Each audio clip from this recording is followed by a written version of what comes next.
Content in question: forums/IsabelLoretta-Yanka.117. Description: I am writing this to let you know that I am authorized to file a legal lawsuit in court against. Oh wait, it's Creeper. Yo, what'd you just do? We're back so soon. Less than 24 hours since my last stream. This is probably the soonest I've ever streamed after another stream. You know what I mean? Streaming a lot lately. Anyhow, I did allude to this stream happening a little bit to my loyal fans, my loyal audience. I did allude to it, and today it's actually happening. We're gonna be talking to Joshua Connor Moon, Null of the Kiwi Farms. We're gonna be having a little conversation. I'm gonna try not to do like journo gotchas, but obviously I'll probably have some questions about the forum that I want him to answer. But mostly, he's a really controversial guy, and I definitely don't endorse everything he does, but there are some good things Kiwi Farms does. And I think that it would be good to just hear his side because no one has done that. Like I've seen very few streams where he's even been on to give his point. There's been very few streams where he's talked. I think he's talked to Nick Ricada a few times, and that's really it. So I thought I would have Null on. We'd have a conversation, and whatever happens, I guess. We're gonna play some Minecraft. Yeah. All right. I'm gonna message him the invite link or whatever. This fucker does not use Discord or anything. Has me on Ancient Technology on Google Meets. Okay. Has me using Telegram to message him. It's complete cancer, but that's okay. Listen, I put up with it. I put up with it for today, for this guest, okay? Hello? Hi. Hey, what's up, buddy? How's it going? Pretty good. That's good. Enjoying life? Post-pizza day? No, pizza day's tomorrow. I moved it to Sunday because I couldn't. If I ate it before stream, I would be bloated. And then I couldn't. You're like my girlfriend. I'm so bloated. Yeah, you get a whole pizza. You don't want to be like talking for 3 hours. It's like a pain in the ass. I guess that makes sense. Maybe you're just not on the streamer grind set enough, so you don't know. You know how it feels. I do it once a week. I'm satisfied with that. Are you already streaming? Because I have my stream going. I just have my everything muted. I am live, yeah. I'm not muted or anything though, so people can hear you. Okay. So yeah, I'll mute myself. Yeah, you're good. You're good. All right. Listen, the collab of the century, Turkey Tom and Null. This is what they've been waiting for. I'm sure you're getting thousands of emails in your inbox asking you for this. Do people even know who I am on your stream? Yeah. They all know who you are. Well, I've talked about Kiwi Farms in a bunch of my videos, so they definitely know who you are. Okay. Someone, the last person I had on stream was, do you remember Ruben Sim? You talked about him on your show. He was like, I love Null, I love Kiwi Farms. And I was like, really? He's like, yeah. So I mean, he's like the guy, the Jewish guy that had a conversation with Jace from Deagle Nation, and he had like a really bad stutter, right? No, what? No, that's not Ruben. No, Ruben Sim is he's the Roblox YouTuber guy. Yeah, dude. Okay, why? No, he's in my chat. Sorry, I'm confusing him with someone completely different. Yeah, that's a different guy. Yeah, that's close though. I mean, they're pretty closely related. I think his name was a Ruben. I have to look this up now. I'm curious. But yeah. Yeah, no, different guy, Josh. But first of all, thanks for coming on stream. I know you don't do a lot of collabs. It's not really your thing, so appreciate you coming on. Well, I don't get invited because people are afraid I'll get their account permanently suspended within 3 minutes of talking to them. Well, I did think about that, and if I thought that would be the case, I definitely wouldn't have streamed with you. But given that Nick Ricada is on YouTube monetized and whatever else, I figure I'll probably be fine. Nick Ricada's a lawyer. He has extra protection that you don't have. Does he? Geez, I think that he has like special ends with the company because he has so many subscribers and he's a lawyer and he's filed complaints to them, like formal legal complaints. I think. I don't know. I'll try to avoid saying the bad words that you've outlined. I outlined did. Me we'll just avoid paragraph essay about what words you can say. It was one small message. We're just gonna avoid TOS stuff, Josh. Okay, we're gonna avoid TOS. But I'm not gonna be a Josh simp. I'm not going to be a Josh complete lover, okay? We're going to ask some questions about the forum. Okay. And the reason why I want to do that is because, like you said, I mean, no one invites you on, but I feel like no one hears you out. No one hears your side of the story. So I wanna do that at the very least, you know. I mean, I get very thorough interview questions from Mother Jones asking me where my mother lives and what she does for a Yeah, living. I saw that. Well, I'm not. I figured this would be a little more candid because I can actually get in-depth conversations instead of just like over email or whatever. Yeah, sure.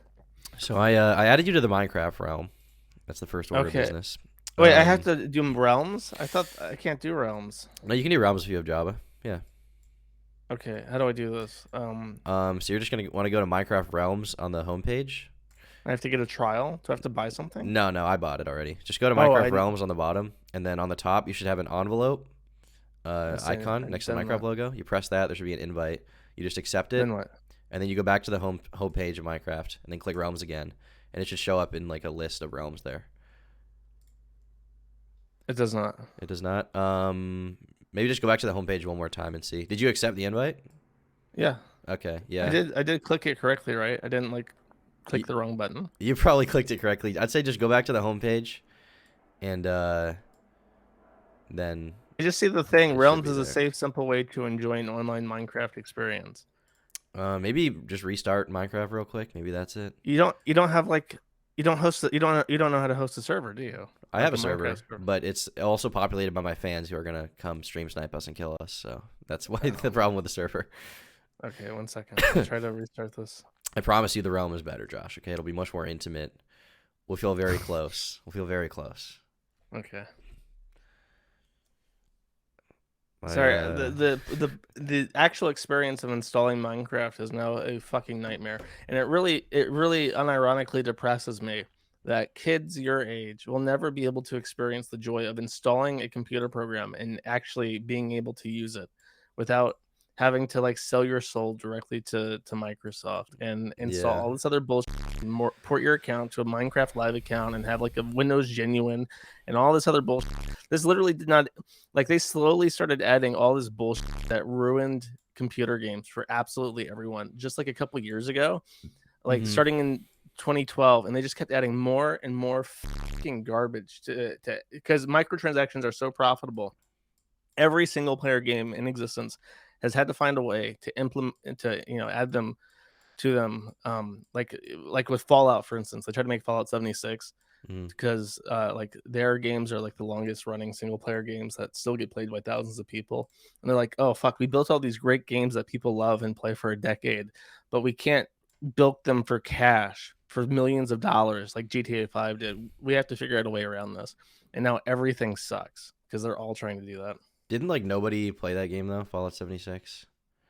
Yeah, I mean, all these like no, everyone hates the Minecraft shit. Everyone hates the fact that now you're like stalked by Microsoft as you play. Like the chats in your single player like private games are like directly fed to Microsoft AI, so they can like machine learn what you say and then check you for the bad words and stuff. Everyone hates that, but it's all done in the process of trying to make the next most profitable media franchise, which was GTA 5. GTA 5 is the most single profitable piece of media ever created because of microtransactions. Really? I thought it was like Pokemon or something. Nope. Interesting. Damn. Well, I mean, Pokemon's many games over decades. That's a lot.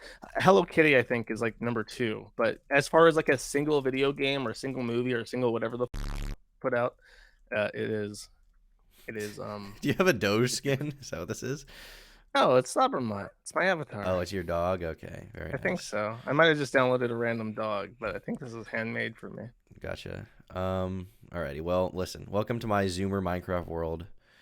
Zoomers only, but we're accepting you, honorary millennial, in just for this once, just to come in. This is the house that was being. I saw the foundation of this house being laid down as Flamenco was screaming. Oh no, this is a different house. This is like a. Okay. This is a different house. Thankfully, that was on the server actually. Yeah, I saw you. You watched the Flam thing, and you had some advice for Turkey Tom. You said, "Internet Bloodsports is bad." The thing is like you're gonna talk to Keffels tomorrow, and here's the thing, right? Here's the thing about that. I don't know if she's going to be willing to have the conversation with me after this because I Well, mean this is the greatest way to cop out of that bullshit ever. Is you just invite me on, and then they're gonna cry. I don't know what pronouns I'm allowed to use without getting you permanently executed by the mafioso, but just say she. Come on, Josh, say she. I Respect no, pronouns. you'd have to. I would rather be fucking shit dead All right, say they then. than play Say they. pretend. All right, say They they. is what we're going with. Okay. So yeah, if you want to cop out of that conversation, then you The can thing is, continue I don't on. want to cop out of it because I actually like. I want to like with Flamenco, right? Flamenco is like this like delusional person who can't accept reality. With Keffels, the proposition she had to come on stream was that she disagrees with my characterization and Birdie, the ED editor who was on his characterization, that Who the she fuck is Birdie? starts. He's this dude who just like he edits for ED. I did a video. I had him on stream. He explained the Keffels lore to me, and I tried to like give kind of a brief synopsis for the normies or whatever. So I did that, and then I posted it as a video, and I got like 50,000 views. And then I guess she watched it because she messaged Nick Diorio, and she was like, "Hey, I want to talk to Turkey Tom. Can you set up this conversation?" And he was like, "Yeah, what about?" And she was like, "Well, I disagree with the characterization that I guess I disagree with the characterization that I pick all my battles." So, you know, basically in the stream, Birdie was asserting that she picks fights with people and then is sort of a crybaby. You say in that she, way, right? do you mean she or do you mean they? Keffels. I mean Keffels. Okay. I mean, listen, I respect pronouns, Josh. I'm not like you. That's Okay? cringe. I'm a nice guy. I'm sorry. I know. I'm so sorry. I'm so sorry. Listen, kids, listen to this on the train. I'm so sorry for what society has done to you. I wish I could have done more. I wish I had known and been in a position of power to help you. But you're not. Instead, you were. Actually, I don't even know what you were doing. Like, where were you 15 years ago, Josh? What were you doing when you could have been starting your politician career? Terrorizing children. Oh yeah, Blockland. What is Blockland? What is this lore? Blockland was a game before Minecraft, before Roblox. That was like literally like a Lego brick building game where you had pieces like in Tetris shapes that were specific. Okay. And it was just supposed to be like a Lego game for other goons because Bad Spot was a goon. And the actual people who started playing it were literal children. So he didn't like that because he hates children. So you have this terrible goon misanthrope somehow in charge of like a website full of children. And the result of that was one of the most maladjusted internet forums ever created for a vulnerable population of literal kids. And I am the byproduct of this. Gotcha. So it all goes back to Blockland. With some people, it goes back to Yes. Gamergate. With you, it goes back to Blockland. Everything that I do in the name of Eric Badspot Hartman. Peace be upon him. Gotcha. Okay, cool. Well, glad to know your origins as a Blockland gamer. All right. Well, I think one of the first things I wanted to ask about, because obviously this is something that I want to talk about with Keffels as well. I assume this will be a point of the conversation if she still agrees to come on. Is so there's a bunch of stuff that Keffels has said, which I would argue is like dishonest, is flat out lies about Destiny, about the forum, about stuff like that. But at the end of the day, if we go all the way back to the beginning, the inception of where the drama started, you could argue that the drama started because the forum dug through her shit, doxed her. No, it started with Destiny. Keffels really wanted Destiny to be a broke, starving, homeless, unemployable, completely distanced from society, shoot himself in the head. Well, I know that's true. That's not what I'm saying. What I'm saying is the reason why she went after Kiwi Farms is because they dug through all her shit, right? They dug through all her shit. No, I would disagree with that too. Really? What happened is that when I came to the defense, I featured this on my podcast. I just mentioned in brief because this was like a byline on the Keffels on the Destiny thread that this trans Twitch streamer was taking shots at Destiny, and of course it's very funny because Destiny lives his life on his knees. Every single thing he says and does is in service of the status quo of what people are allowed to say, and he holds the line completely. I think the only thing that he said is that trans girls have an unfair advantage in women's sports. Do you think that's not just also how he feels? Like, you think is a dishonest thing? I don't care. I don't care what he believes. I just know that everything that I've ever seen of him, he lives his life on bended knee. What he believes is between him and his maker, but well, in a way, you kind of have to live your life on a bended knee. I mean, I'm someone who, No, you don't. The reason why everyone has to abide by these rules is because we let people like Keffels dictate what the rules are going to be instead of just telling these freaks to I guess you can't say that. They go Oh Minecraft Jesus. themselves. Okay, okay, in Minecraft and Roblox. Okay, And yeah, to jump but off into the lava in the Netherlands is what but I the meant. thing about that is the thing about that is like it's not collectively everyone who agrees with Keffel who agrees with, let's say, the cancel culture No, kind of but thing. everybody lives in fear of having their lives Well, you ruined have by to these because you get your people. life ruined. Like how else do you? Yeah, but the thing is that if people just stood up and said, "No, we're not going to do what you say. Go away, you freak." It would be solved For there to be that instantly. huge of a consensus, I mean that's a huge ask. You know what I mean? No, it's not. Because there were people before you. You have to remember that there are thousands of years of history in mankind, and every time there has been this injustice and oppressor, it has taken people literally laying down their lives to get rid of this oppression. And right now, we live in an unjust society. We live with an oppressor. We live with an imbalance of power that is causing a deterioration of our quality of life and our ability to live a fulfilling and self-determined life. Um, the correction of this is going to be extremely violent because we have allowed it to progress to such an unfixable situation where if anybody says anything about this, they're banned from YouTube, they're banned from payment processors, they're not allowed to work, they're not allowed to have a career, they're not allowed to live So in this is what I'm peace. saying. I'm saying like can you blame anyone? Like can you blame someone like me? Let's say, right? I'm someone who a lot of people will accuse of, let's say, being alt right or far right. I'm not, but I do like to make jokes, and some of those jokes probably fall in line with things that those people find funny. Like obviously I'm going to avoid making those jokes online, like, you know, in certain settings, because it would have a detriment to my career, to my bottom line, right? Do you blame me for that? Do you think that's like a cowardly thing? Um, it there is. It's hard for me to say because this is something that would require of either foresight or retrospect to analyze correctly. It's like what is the most for if you're aspiring to fix things to allow people to say what they want again. Um, you have to look at it from a situation where it's already been fixed before you can say Well, what that's the is the thing. I correct think way. it's over. I think it's unfixable. I think it's No, no, no! Don't ever say that. Never listen. If you believe that things are and they are, guess what? All you get as a benefit of that is saying, "Look, I was right." If you believe things aren't and they are, well, then you just lose the benefit of saying, "Hey, I guess I was right." But if you are optimistic or if you're pessimistic and things aren't, then you might lose out on an opportunity to fix things because you've just given up already. And if you're optimistic and there are ways to fix things, then you fix them. So the only acceptable answer to this conundrum is to look at things saying, "There's no way that is. We can still fix things. Of I course mean, we can." And it doesn't even matter if it's true. that's a very, you know, nice white pilling statement, but to me, it's obvious that, I mean, you know, I've grown up in a time when, you know, just when I was like able to understand like concepts like free speech, like when I turned 13, 14, like just when I became old enough is when that stuff started going away.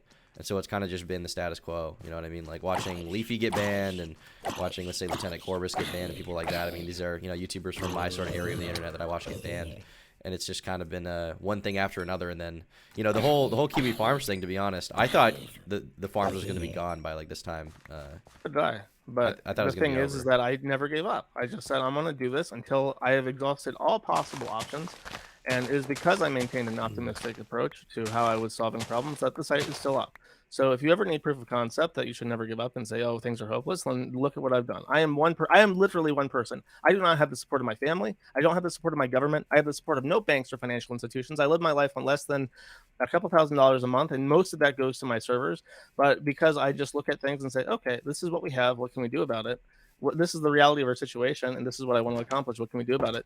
I've been able for 10 years as of February 3rd to keep the site up through sheer tenacity alone. And the thing is that I am not an incredibly smart person. I'm not educated. I have no higher education. I have an associate's of arts. I took filmography 101 in a community college. I'm not like some incredibly important gifted individual that has made serious contributions to technology. I'm literally just some guy. And everybody listening is just some guy. And in some ways, there are times in your life where you'll be able to have a positive impact towards accomplishing the world that you want to see. And all it involves is you sticking your neck out just a little bit. Like you see something bad happening that you know that you can do something to correct. And it might be risky to do that, whatever that may be, but you should always do it. Well, here's the other question then, because obviously, okay, let's say you know you did manage to keep the site up. Let's give you a clap for that. But like being that martyr, being that person who, I mean, is running Kiwi Farms, or let's say is in any similar position, is probably not like fun. Like, are you a super ecstatic person about the state of your life? I mean, I like, love running my site. you love running your site, I but that, I love running but my the site. site I is like love all my you have right community. now, you know?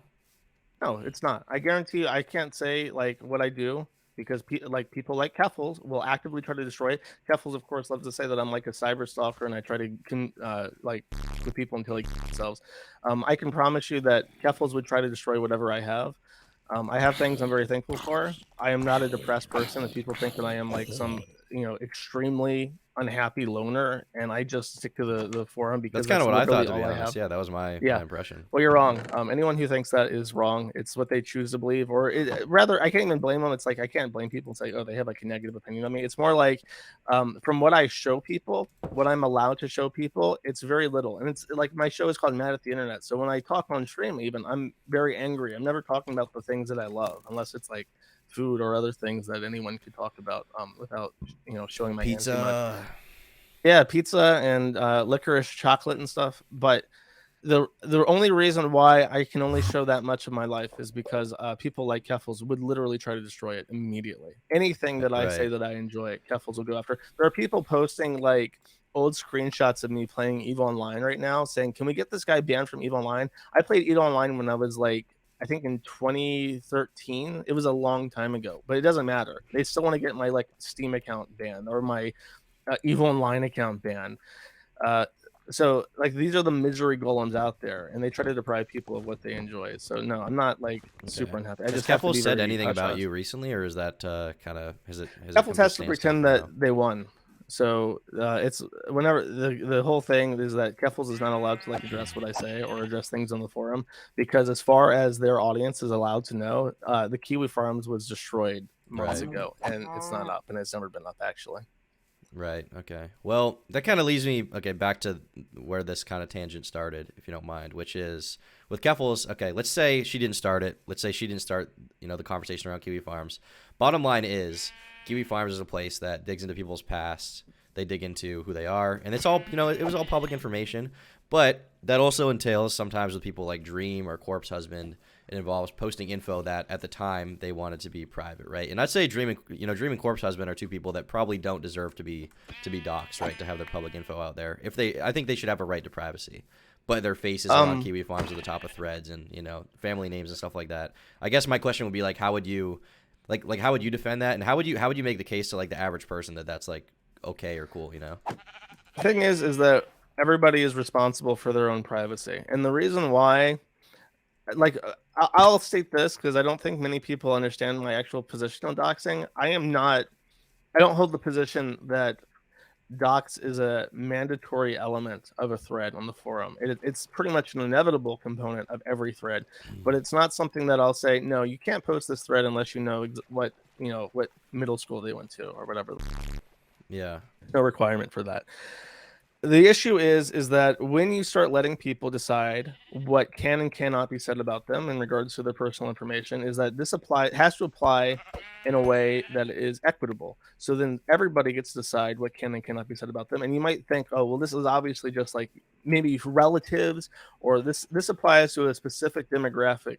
But the Right. I mean, reality is that the argument there would be like, okay, well, can you just say everything but like their legal name and like docs and like face? You know what I mean? yeah. Oh, I'll give you a real example of where this, like most people would agree. If you ask the question, do you think that revenge pornography should be legal? Posting nude images without someone's consent. I think most people, when you ask them that, would say, of course not. That's horrible. We live in a digital society, and most relationships start online, and people should be allowed to have some expectation of privacy, even when they're doing something that might be considered stupid, like sending nude images out or whatever. Most people would have a pretty reasonable opinion like that. The issue is that, for instance, you have actual who sell their body, and then after they're done, like, I'm not going to name names, but there's somebody out there who you may be familiar with who decided to do findom fart pornography before becoming a Twitch icon for children. Still active, actually. So Yeah. this person did this themselves. And then they complained that they were the victims of revenge pornography. But the reality is that no, actually, you are a whore. and you have sold your body online. It is a commercial product, and I get to make fun of it because that's my freedom of But the thing speech. is, So the that is one scenario. But the other scenario would be, let's say that this person hadn't done any of that. They had a private relationship where, or I guess let's not even say that person. Let's just say some other hypothetical human being, right? Or let's say even me, right? Let's say me as a 20-year-old. don't send your dongas to your fans. I'm telling you right I'm not sending fucking it to my now. fans. I have a girlfriend. Let's say for some reason or another, my girlfriend took a special pill that made her go crazy and decided to put my out there. Would it be okay for that to be on the forum? I mean, I would say no. I would say that's probably a bad thing, right? Um, I mean, the answer is yes, because everyone has to be treated the same. Well, If that's you the want to thing. That's talk, your answer, but it's like I don't think that's.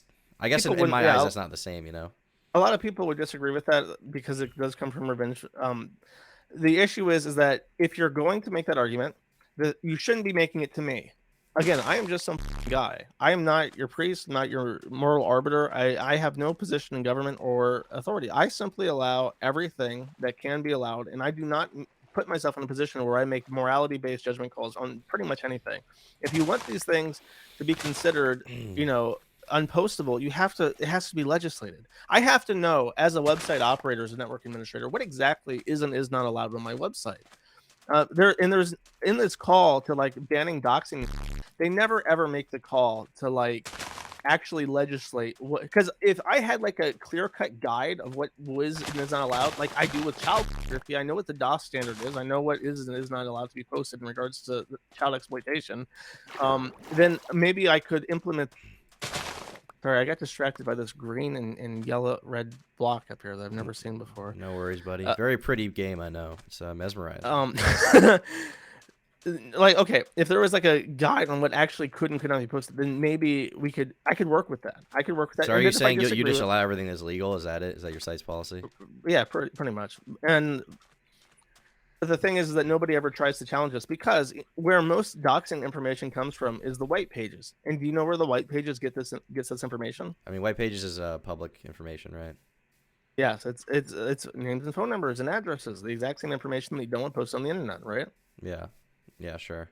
Well, They I get guess this. Well, no. Listen, I'm not saying that people get it from the white pages and that's why it's okay. I'm saying the reason why these websites exist and they're able to get this information is that they buy it from advertisers. You know, the information that people can find just by with your name and birthday, that shit comes from aggregation of marketing data.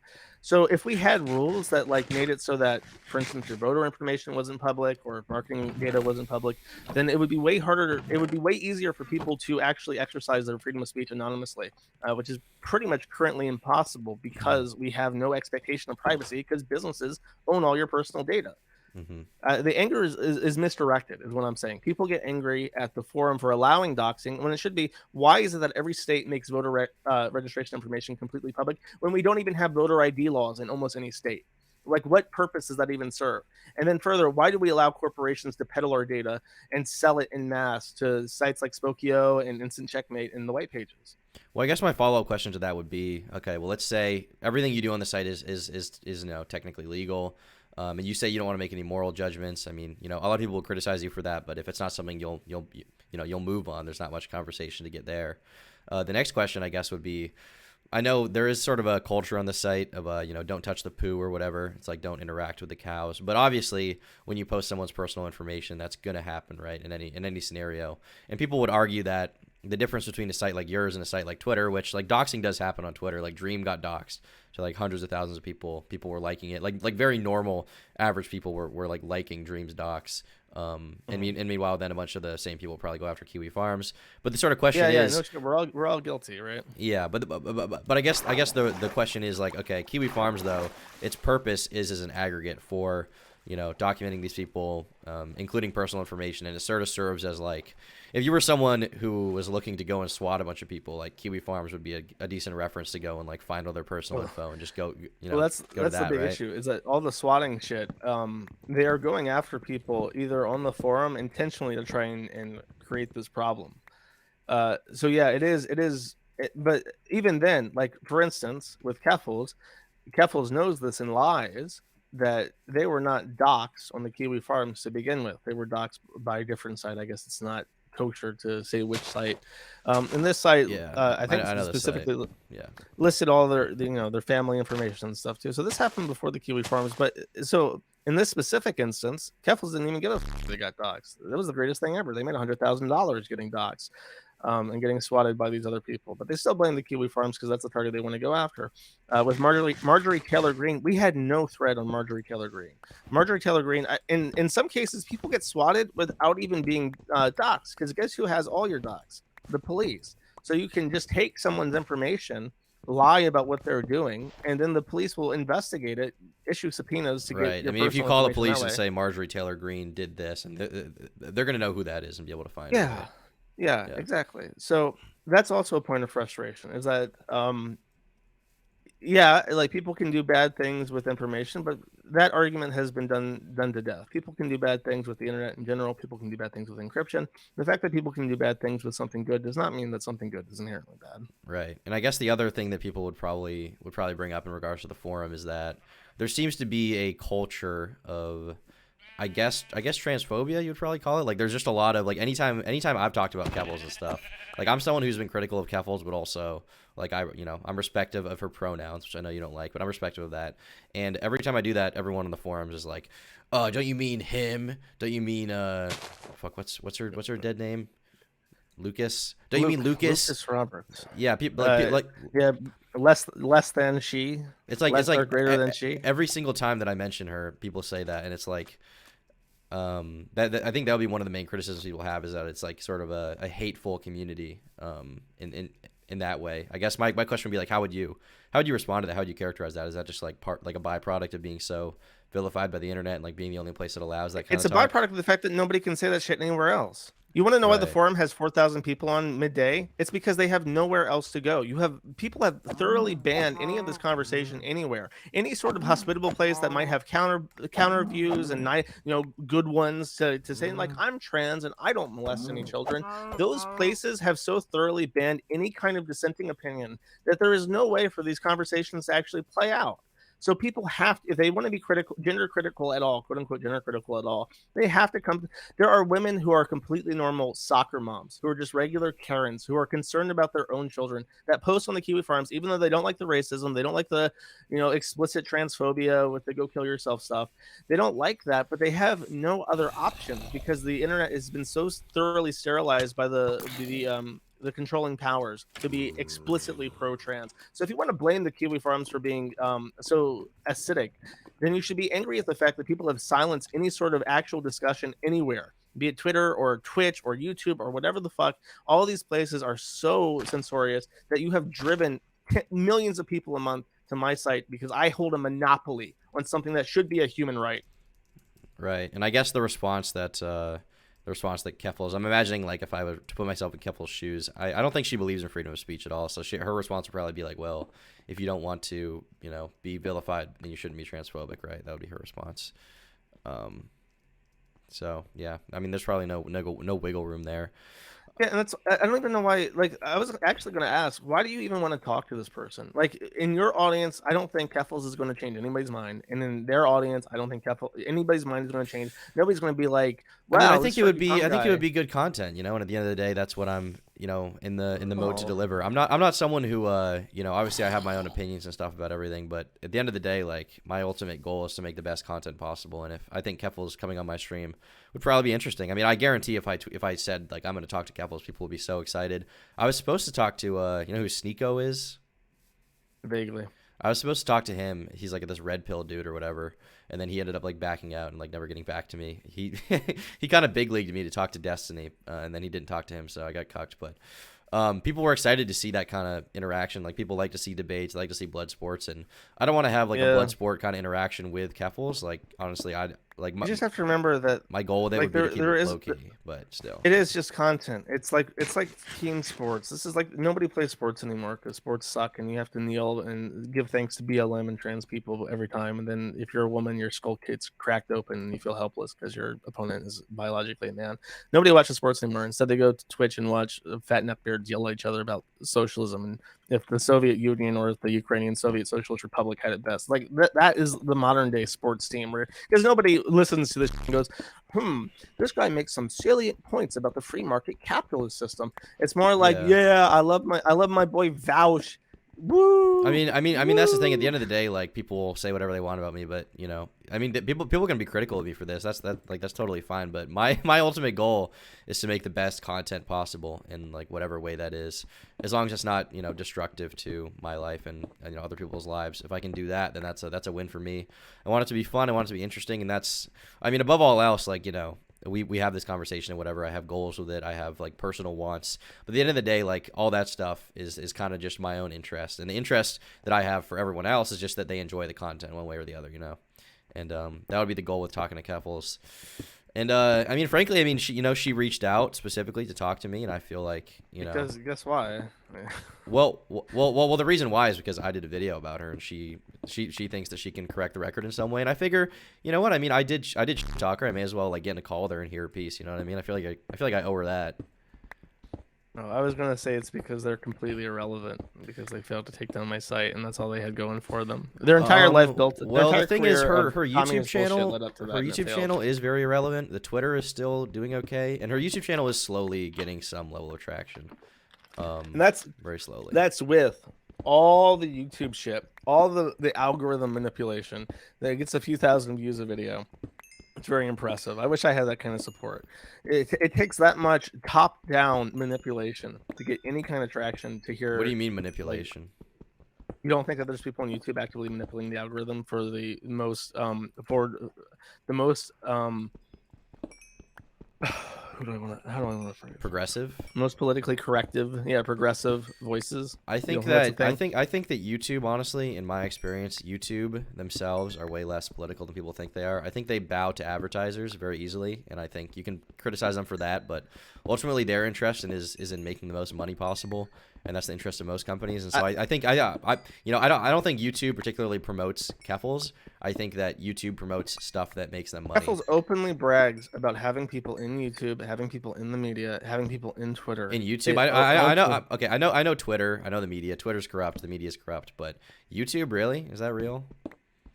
Yeah, absolutely. To be honest, I almost just don't believe that.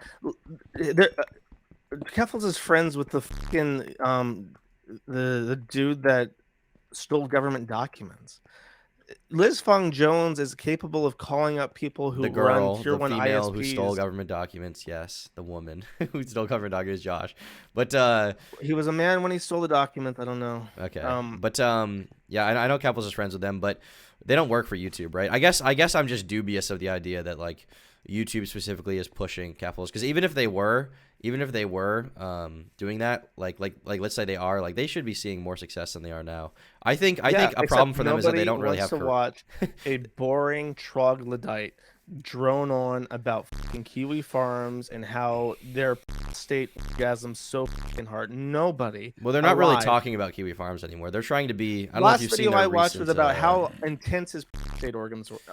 I mean, okay, that's not kiwi farms though. What I'm saying is they're actually trying to become more like Keffels. She's trying to become a more mainstream creator. Yeah, they're trying to branch out by talking about state orgasms. Not just state orgasms, not just that. She's talking about like Andrew Tate and whatever else, and like more mainstream. Who the fuck wants to hear a Canadian communist talk about? Do you think that do you honestly think that this channel would have any chance of having the level of success that yours does, unless there was people pushing for it? You can watch the. Well, the thing is, she doesn't have the level of success I have. I get 1 million views a video. She gets like 10,000. Because you, like you said, your focus is on entertaining content. Do you think Keffels tries to make entertaining content? Have you ever seen them? I think she's trying. I think she's not good at it, but I think she's definitely trying her best. This channel would have 50 views unless they had media people and people in YouTube giving them all the tips to get the most algorithm juice. Dude, when I open YouTube homepage, there is a shelf, a quote unquote shelf they call it, that says check out these hot black trans creators. Every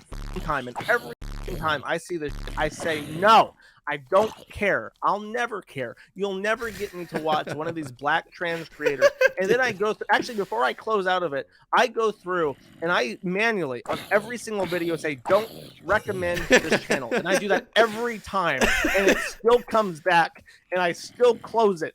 And look, this is the kind of shit that they do to keep these things floating when nobody fucking cares. Well, the thing about that is like that's just sign of the times. But end of the day, like even those videos that you're clicking on, they probably don't have a lot of views. And Keffels, I mean, despite them, despite okay, let's say they are pushing her, right? It's not really working anyway because at the end of the day, people still have to like the content. It has to get watch time, and she's not. She's not I disagree. getting that. I completely disagree. You think that, dude? They try to give like who's the black guy who's that punched the other dude? Will Smith. They gave him like a YouTube channel and they tried to astroturf it. And that's still Will Smith, one of the most successful black actors in American history, still has a dead YouTube channel, regardless of how hard they push it. You cannot try and get this like they can try. Well, the thing is, that's what I'm saying. You have to make good content at the end of the day. Like you have to make good content. You can't just astroturf it. Like I mean, I don't know.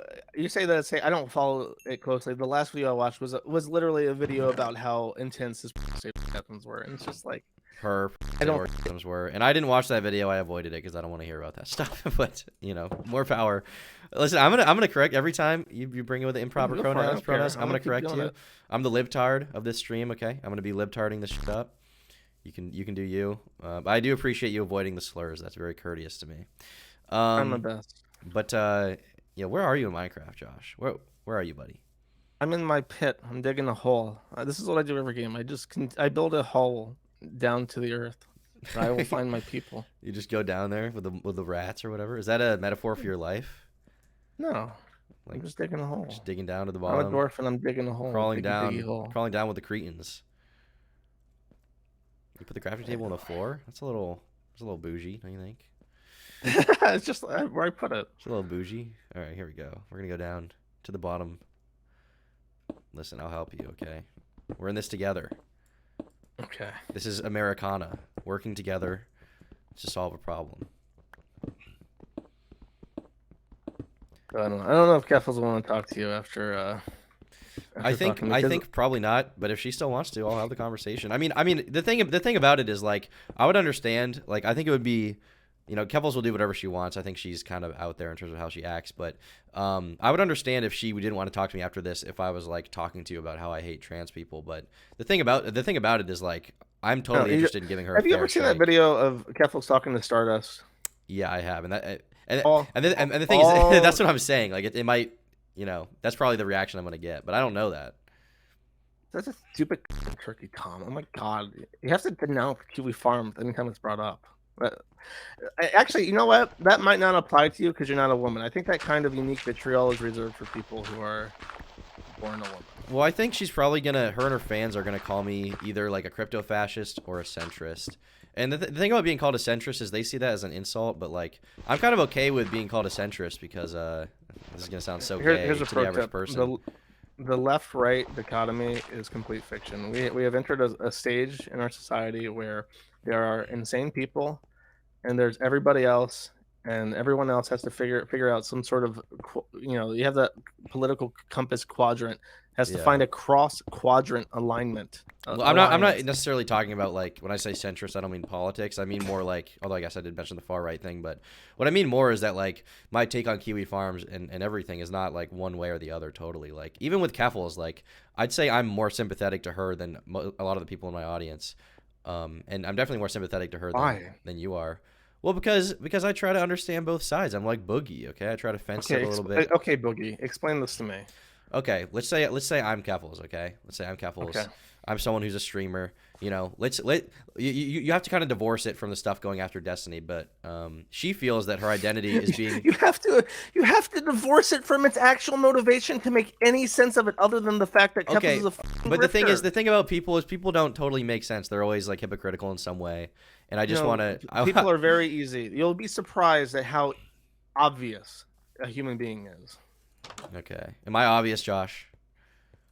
I mean, I think you're young, and I think you're a secret optimist. You try to be like, oh man, I listen to like remixes of Green Day and like 9 Inch Nails. Hey, I don't listen to Green Day. That's fake. What was that song that was remixed? It was like the other one, the 3 Miles or something, the red one. Look, I should know these bands because they were around when I was young. About 3 Miles.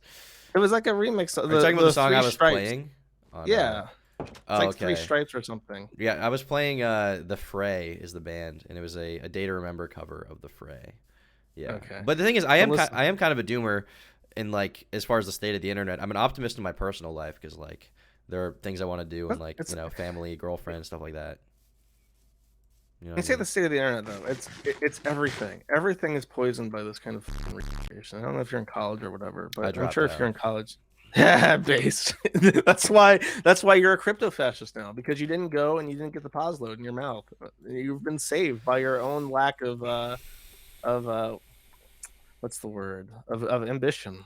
Well, the thing about college is I was actually going to be a journalist, which is funny. But it just kind of aligned with my Hey, like so was Ethan Ralph. yeah. Hopefully, I don't end up where he is though. But I'm gonna try not. What's okay? Can you explain what's the the Digi leaked porn of him in May? No, it was. Are you talking about like the recent stuff? I've seen this picture that's obviously her like No, sucking this dick. it's not. She's eating a taco. Some fucking in a Discord group found this video of her eating a taco and cut it out to try and cause drama. It's all kayfabe. Ignore those What the people. hell? It looked real. It I would be looked the so I would be real. the first one to epically dunk on May for having revenge for out there. Why is the frame like above her? Like who was filming above her while she ate a taco? It could be like when Digibro and her did videos together. She's like the only girl who's ever watched an anime ever, so she's got special girl attention. So it could be, haha, I'm gonna eat a taco, gone sexual, that kind of thing. Oh, I didn't okay. watch the video. I'm assuming that's what it is. Yeah, But yeah, but it's okay. just So gay so ops. so I got kind of distracted with Keffels. I try to see the sympathy. It's like if I'm anyone, right? If I'm Keffels, if I'm someone else, if I regardless of whether or not the cam girl stuff is like revenge porn, right? Let's say it is public info. Like if I was in her position, I probably would still want that not out there. Like I would be embarrassed as hell about it. I would be doing things in my power to try to get that removed. Obviously, because I'm me. First of all, I'd never do cam girl, cam guy stuff, whatever. But second of all, I understand that like things on the internet are forever. You can't erase things like that.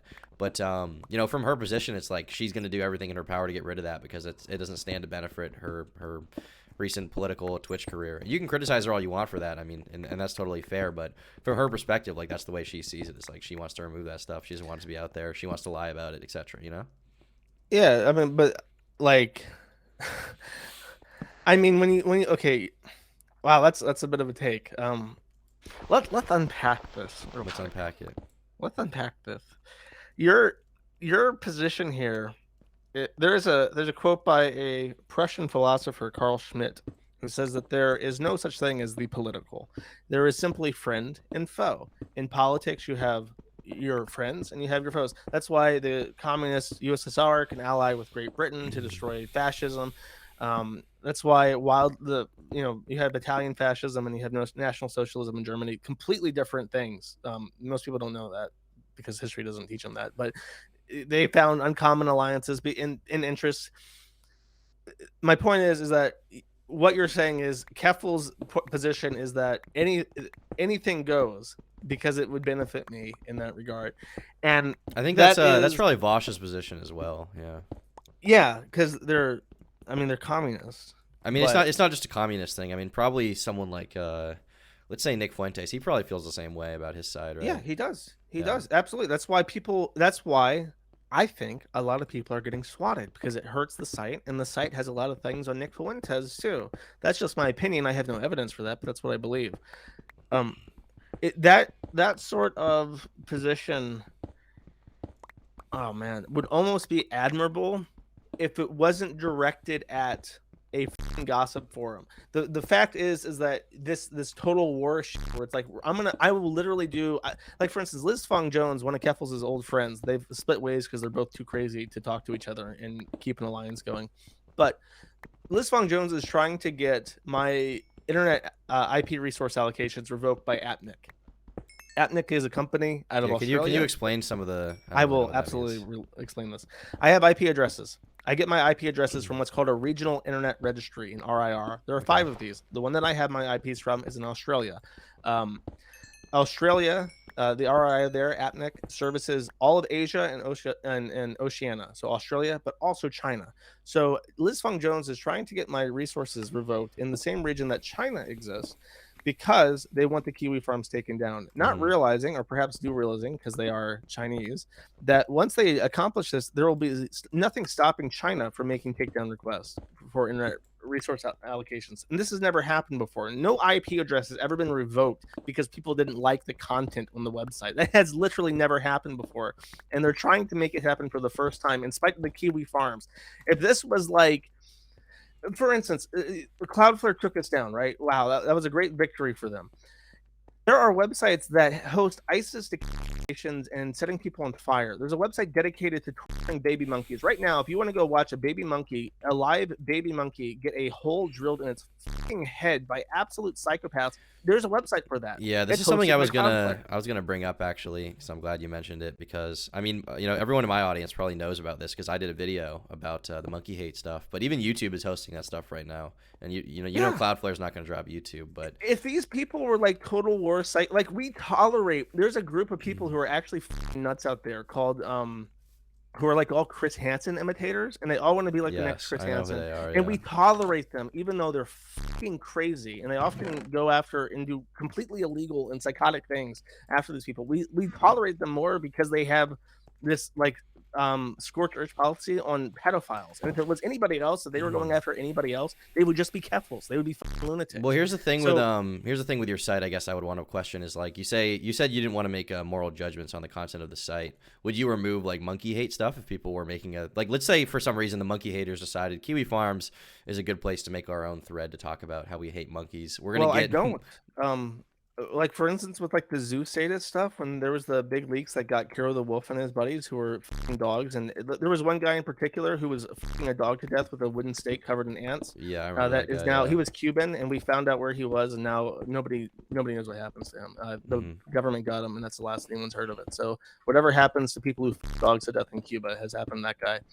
Um, but yeah, we allowed hosting that because it's I mean, it's like a historical document. We have photos of the Holocaust. Should we like delete photos of the Holocaust because we don't like the Holocaust? What at some point we have to make a judgment call that yes, we're going to allow bad things to proliferate. And we do in Are regards you to going to allow certain them content. but is that letting them proliferate or is that for documentation purposes? Because one of the strongest arguments I've seen for the site is that you guys are dedicated to documenting everything, and it's important to have archives and documents, especially in an age when everything can be documented more easily than ever before, right? With the internet, like some people feel a responsibility to keep that history somewhere. Ultimately, it's a site for talking about people. So there are certain rules that I have in place in regards to keeping the community focused on talking about people. I don't allow on the Kiwi farms. I do not allow outside of very specific contexts as lolicon or any kind of animal. Like in the Russian war thread, we have videos of like Russians and Ukrainians that have been casualties of the war. Yeah. It is sort of like a judgment call, but it's not for the morality of the image itself. It's that I don't want these fucking people on my website. It's definitely more of a community thing than it is simply the nature of the image itself. Someone in chat said archive monkey. That makes no sense. Well, the only way to get those people caught is if you have like the evidence of them being an animal in the first place, right? So you would need that. And we have people going to jail in Indonesia because the monkeys that they torture all come from Southeast Asia. So it's important when, for instance, when you want to go after child pornography, when you want to go after animal, you have to find the people actually doing it. You can't just find the people posting it online. You have to find the people who are actually hurting kids, hurting monkeys, and you have to take them away from society, and you have to make their efforts unprofitable. Okay. And that is, I mean, one of the things, obviously, when I talk about Kiwi Farms, usually the site always comes up in one way or another if we're talking about animal abuse, if we're talking about like zoophiles, some kind of internet pedophile. Usually the site comes up because it seems to be the only place that documents all these things well, minus, I guess, the YouTubers that do it. Sort of the and draw. The YouTubers that do it get their info from Kiwi Farms.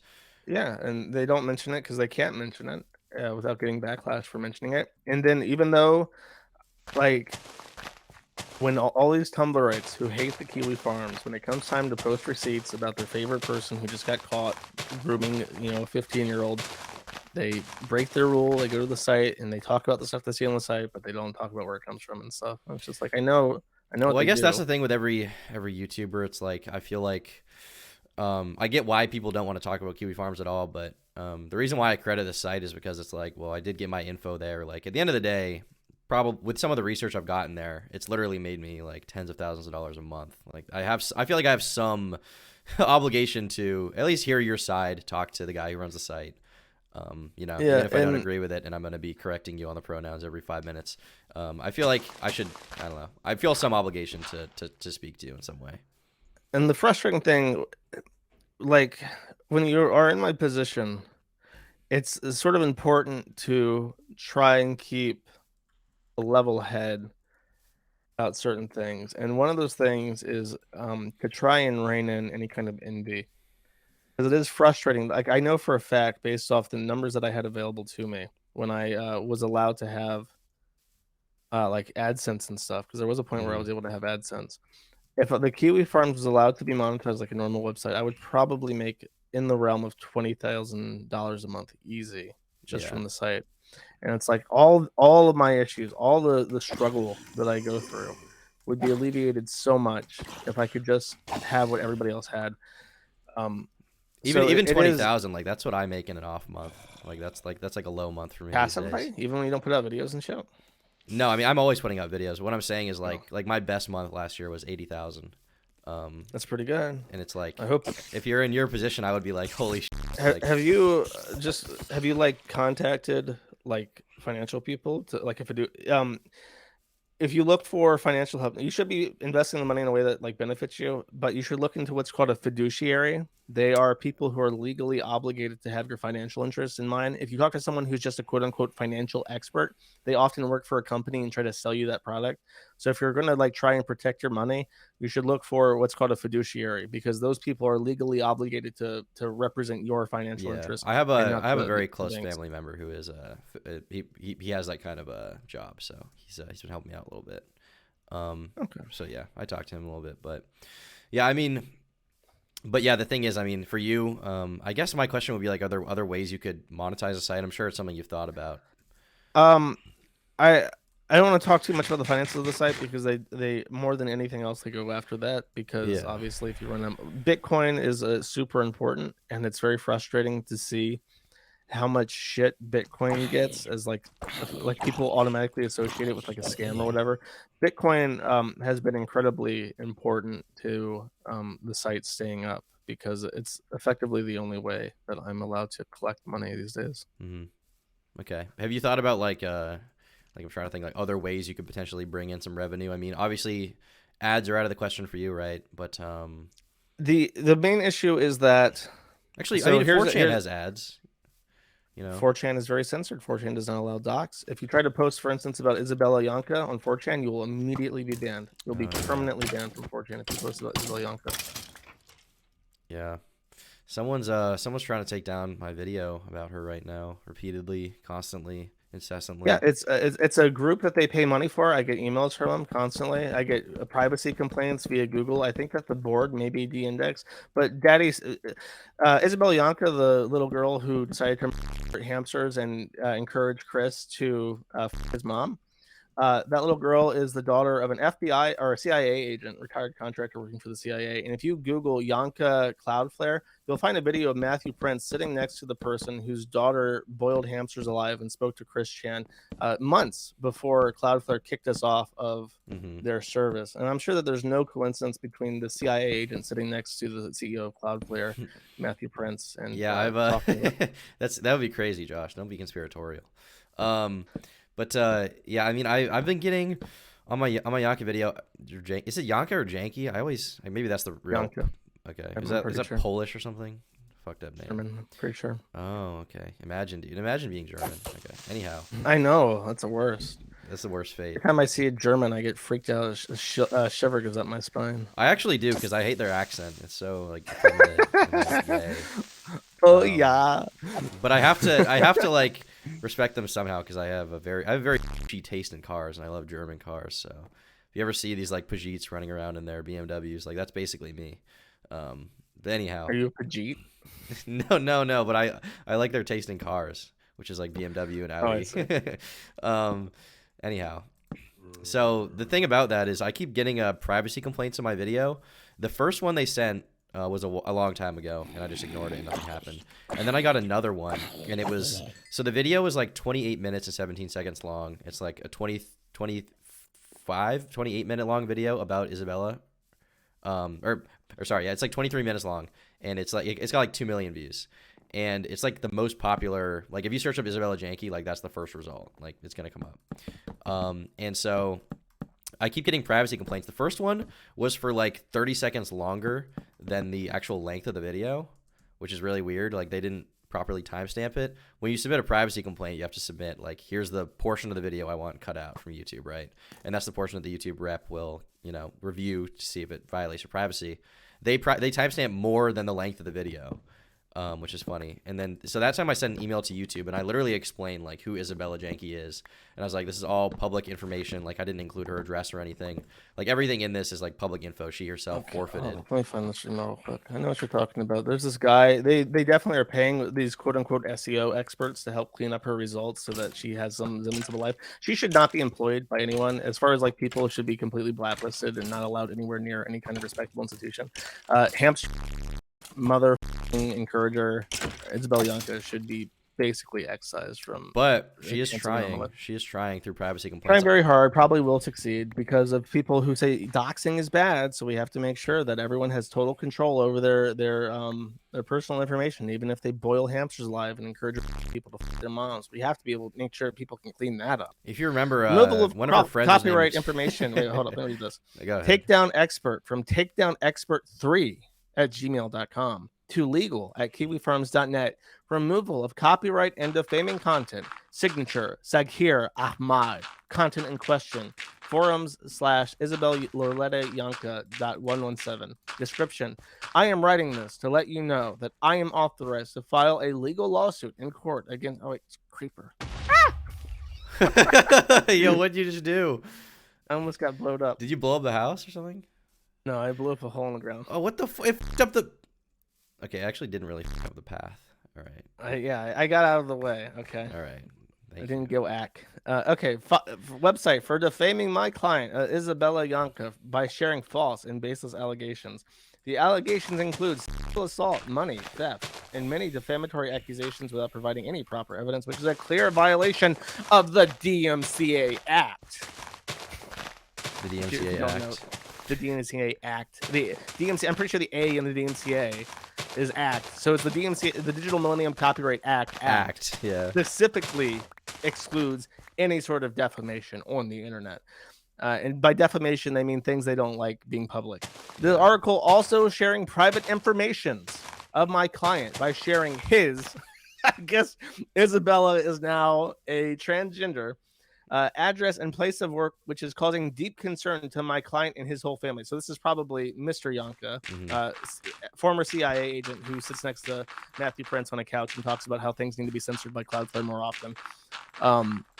Therefore, I request immediate removal of this defamatory article from your website. I have also reported to the hosting provider of this website. I am expecting quick action very soon. Otherwise, I reserve my right to file a defamatory lawsuit in court. Regards, Saghir Ahmad. Yeah, I mean, Saghir Ahmad. I like that the email too was like takedown expert. Like they just used a normal work email. Made it so obvious. Googled how to take down from Gmail and found email them, ask them. Ask them. I did. I literally emailed him. Tell your client he shouldn't have raised an animal and he's a fucking psycho. Actually, that's not the email that I was thinking of. I sent one saying, how much did they pay you for this? Just wondering. And he didn't reply. He replied to neither of those emails. What the hell? Damn. Well, I guess my question for that would be, how do you even... You must get a lot of legal complaints, I assume. Is the site being sued right now? By two different people. Okay. How do you deal with that? You just deal with a lawyer and... Hire an attorney. It's always a pro se bullshit lawsuit, but I have to answer it in court or they can win a default judgment. Pro se litigants, I think if you file a lawsuit pro se and lose, you should be strung up by your thumbs out of a window until I'm satisfied by hearing you scream. I think that should be the punishment. Like, I can't deprive you of your right to represent yourself, but there should be some sort of dissuasive option that I have when you lose. Because the thing is, the United States is the only country in the entire world where if you sue somebody and lose, you bear your own costs. So here's a fun tip for all you people out there right now: you can file bullshit lawsuits all day long, and if you lose, like, and you don't have to hire an attorney, you can just sign yourself. And if you sue a company, fun fact, people can't represent their own companies by themselves, even if you are the only member of an LLC. So you find, like, let's say that your landlord owns an LLC and you want to sue your landlord. You can file pro se against your landlord's LLC, and then they can't even represent themselves in court because they're not a lawyer, and therefore they cannot represent something that's not themselves, including their own company. Damn. So our court system is completely broken. I cannot like really stress enough how broken it is that these, and it's no sane person ever becomes pro se. Like, this is an option basically created so that lunatics can waste the time of and money of absolutely everyone and basically ruin an otherwise legitimate business through court cost alone. So you either have to be a charitable organization that can find, pro bono help for what you're doing, or you have to eat. And thankfully, I have managed to find lawyers who work very, very cheaply for the amount of time that they have to invest in dealing with this bullshit. Yeah. Yeah, the whole I can just imagine, like, I've only had one legal issue and it hasn't been YouTube related. I was just like going too fast or whatever, but it was fast enough that I had to hire ticket? No, I got a I got a criminal charge for criminal speeding because I was going rather fast, but I had to hire a lawyer, and the entire time it was just like hanging over my head for like months, like the entire process.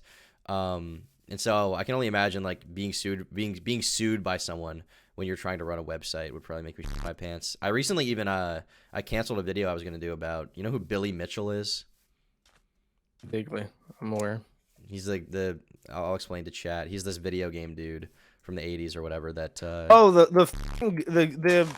Donkey Kong wizard who sues when people say he didn't win that exactly.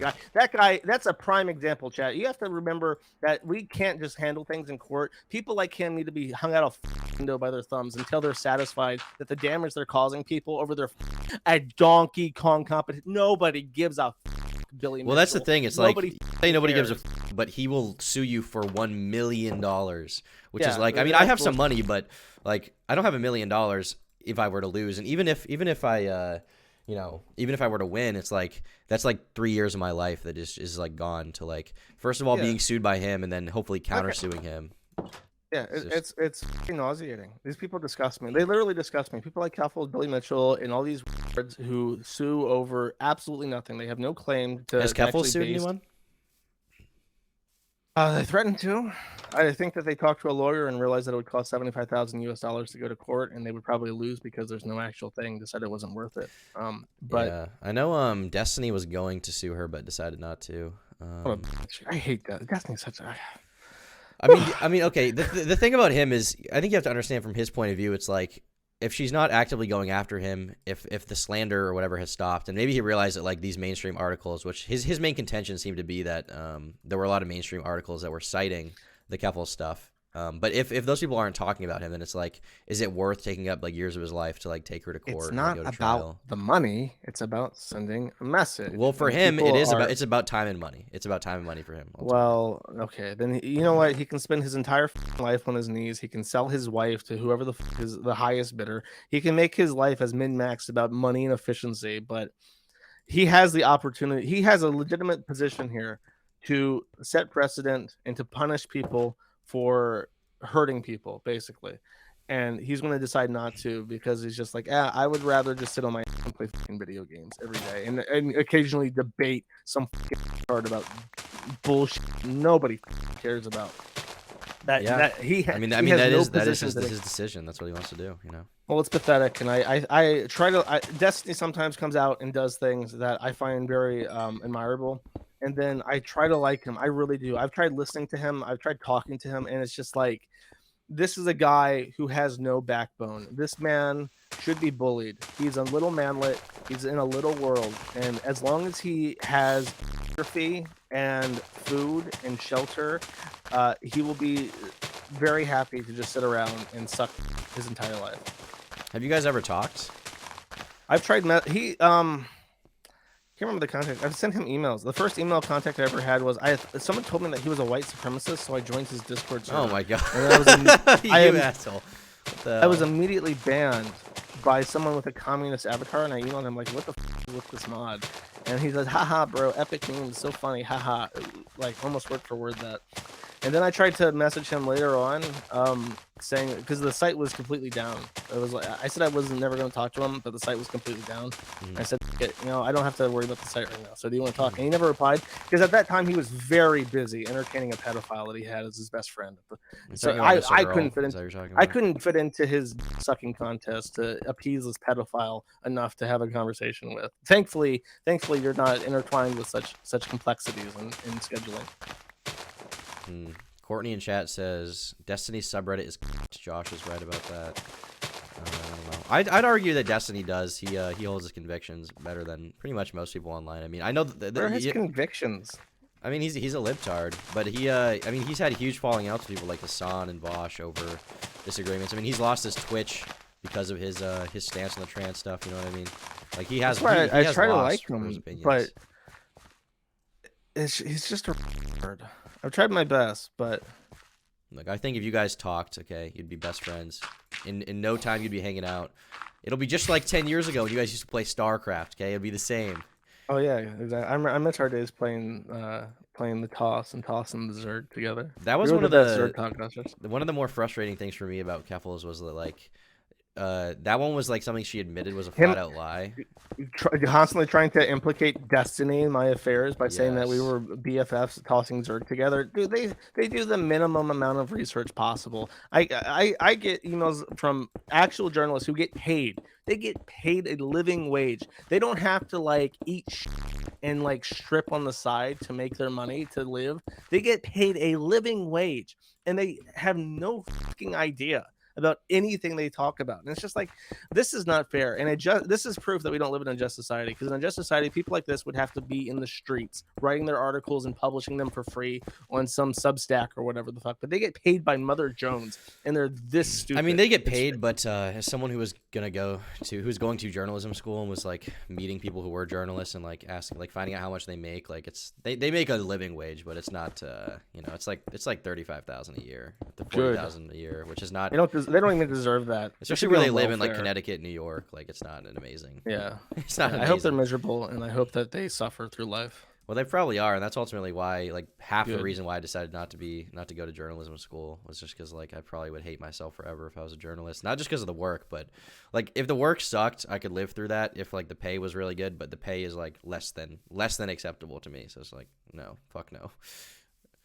Gotta go be a YouTuber. Yeah. I mean, yeah, they suck, and the thing is that they're not journalists. A journalist does not exist anymore. The modern journalist is not a journalist. The modern journalist is a corporate pawn that takes narratives from the top down and finds enough glue, enough bullshit to stick together the pieces. I mean, I would argue that stuff like what I do is journalistic. I wouldn't want to call myself a journalist for the cringe factor alone, but I would say that, you know, what some YouTubers do is replace the role of a modern journalist. You know? Yeah, of course. That's why the media is failing. That's why nobody watches news. It's because I would much rather pick my mouthpiece. I would much rather see the sources myself. And then you watch CNN, and there's all these clips of CNN saying, remember, it's like when the Clinton came out in the 2016 election. They said, remember, it's illegal, lying, saying it's illegal for you to download the Clinton emails. We do that for you so we can tell you what's in them. It's like having people hear like that and think, yeah, I trust this fucking idiot. Well, I think for people like let's say my dad's generation, who's like Gen X, like born in like, you know, early 70s, it's just kind of like that's the status quo. That's just kind of what you trust. Even someone like him, who like is probably, you would say, is more conservative, like he trusts Fox News. You know what I mean? And it's just kind of it's just because, you know, that's the status quo. He's been exposed to that for so long. He and the Boomers, like, you know, Gen X and the Boomers, they grew up watching TV. It's just kind of a comfortable thing. And it's just kind of, you know, how life is. You just kind of implicitly like you're like even when they like distrust the media.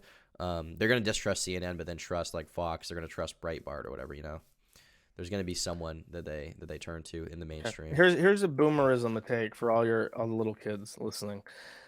Everybody you talk to ever has an agenda. I have an agenda. Turkey Tom has an agenda. Capital has. Everybody you talk to has a specific point of view and something that they're trying to impress on you with. You should be inherently critical of everybody you listen to. Why do I say that? And ask yourself, when you hear something, when you assume something to be true, why do you assume it's true, and why are people telling you that? I'm telling you that because I have been utterly betrayed by everybody in the system, in the apparatus that governs us. So I'm trying to sow the seeds of doubt and dissent in the common person, in the childs who play Minecraft, because I need people to grow up not trusting the current power structure. But like, you have all these debates about shit, and now they're trying to like ban people on YouTube who say like the moon landing was fake, and it's like, how do you know the moon landing was real? Really, honestly, like, do you know that the Earth is a sphere? How do you prove that? There are ways that you can prove for yourself that the Earth is round, involving taking planes to see where the sunset is and at different altitudes and stuff. There are ways to do that, but do you know them? You were just told all these things that you believe, and you just accepted them because they came from people that you trust, and you don't actually understand the underlying logic that leads you to that conclusion. It's called a presupposition, and your entire worldview is based on these presuppositions. Everything that you think you know is based off some bullshit, possibly bullshit, complete fabrication that you were told years ago that you just accepted as true. And I wish I and it used to, it's so frustrating because the most American thing you could be was to hate your government. Like, that was the thing. The US is a free country, but our government is evil. And now it's like everyone trusts the science and trusts the Wouldn't you politicians and say that trusts people the are waking up a little bit though? Like in my generation, I think they are. yes. Yeah. I The Zoomers. I mean, your contention with them would probably be that they're more left wing instead of right wing, and I think you probably would have an issue with that. But I would argue that it's good either way. I mean, people do distrust the government. They distrust the CIA. They know that the CIA killed Martin Luther King or whatever. They know that they killed JFK. They are waking up.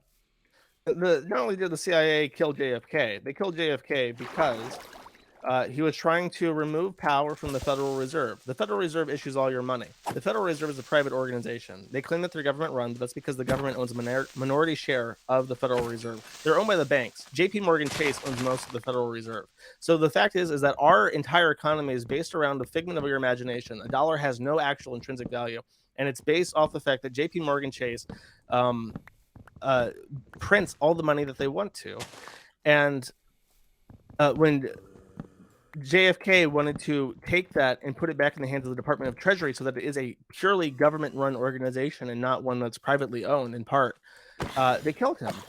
And then the next guy who came in, Lyndon B. Johnson. Lyndon B. Johnson has a very famous quote, by the way, of saying, "I'll have those N-words voting Democrat for the next 100 years." He passed migration laws, which permanently changed the demographics Did he say of the that? United Those States. N-words? Yes, he Oh said my that. God. It's in a biography somewhere. He was That's the vice crazy. president Oh of my God. JFK, so that when JFK was assassinated, he was automatically president when nobody would have voted for JFK or Lyndon B. Johnson by himself. Point is that they killed him. They undid all his changes to the Federal Reserve and the Department of Treasury, and they put in a guy who altered the demographic makeup of the United States so that one political party would win every single time, and that's exactly what happened. The United States was silently taken over by a complot of very rich and influential people, very powerful people. And me saying this is no threat because they don't care. They just don't give a like.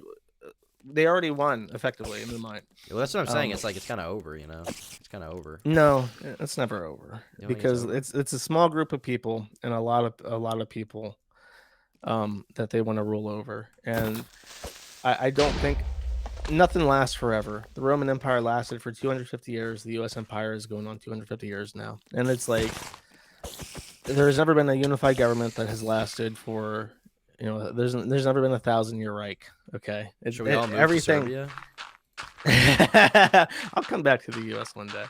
Why do you live there? I actually don't even know the lore there. I moved to Ukraine because I was so poor, because I was so disenfranchised from any kind of financial system that I could only make money through Bitcoin. And I moved to Ukraine because the cost of living is extremely cheap. And then I've just kind of stayed in Europe ever since. If I had to flee anywhere, it would be Bulgaria because my mom is from there, so I'd have to go there. Bulgaria is very nice. Sofia is a beautiful city. It's in the EU though, so be careful. But it's as far as the EU goes, it's one of the least shitty places in Europe. My mother's from Burgas. That's where she's from, so that's probably where I'd go. Go to the village, the countryside. Beautiful. Hey, I mean, you could probably retire and do that right now if you if you Yeah, wanted to. but I don't want to retire is the thing. I actually like working, so I wouldn't do that. All these fuckers on YouTube, they're like, I'm gonna retire when I'm like 30. It's like, what are you gonna do for the rest of your life? What would you do if you retired right now, Josh? Like, what do you even? I guess maybe you don't want to talk about your personal life too much, but I can't imagine what I would even do. Like if I just didn't So, work. are you saying is this like a position where I have like $100 million and I can do whatever I want, or is this like? Yeah, let's say maybe not 100 mil, but let's say you had enough that like you could spend 50 grand a year for the rest of your life. I would buy a bunch of acres in some shithole state, and I would become an agriculturalist. Really, you'd be a farmer? You'd be an I actual would, farmer? yes, I would become an actual farmer. What the hell? Damn. What would you grow? Banana peppers.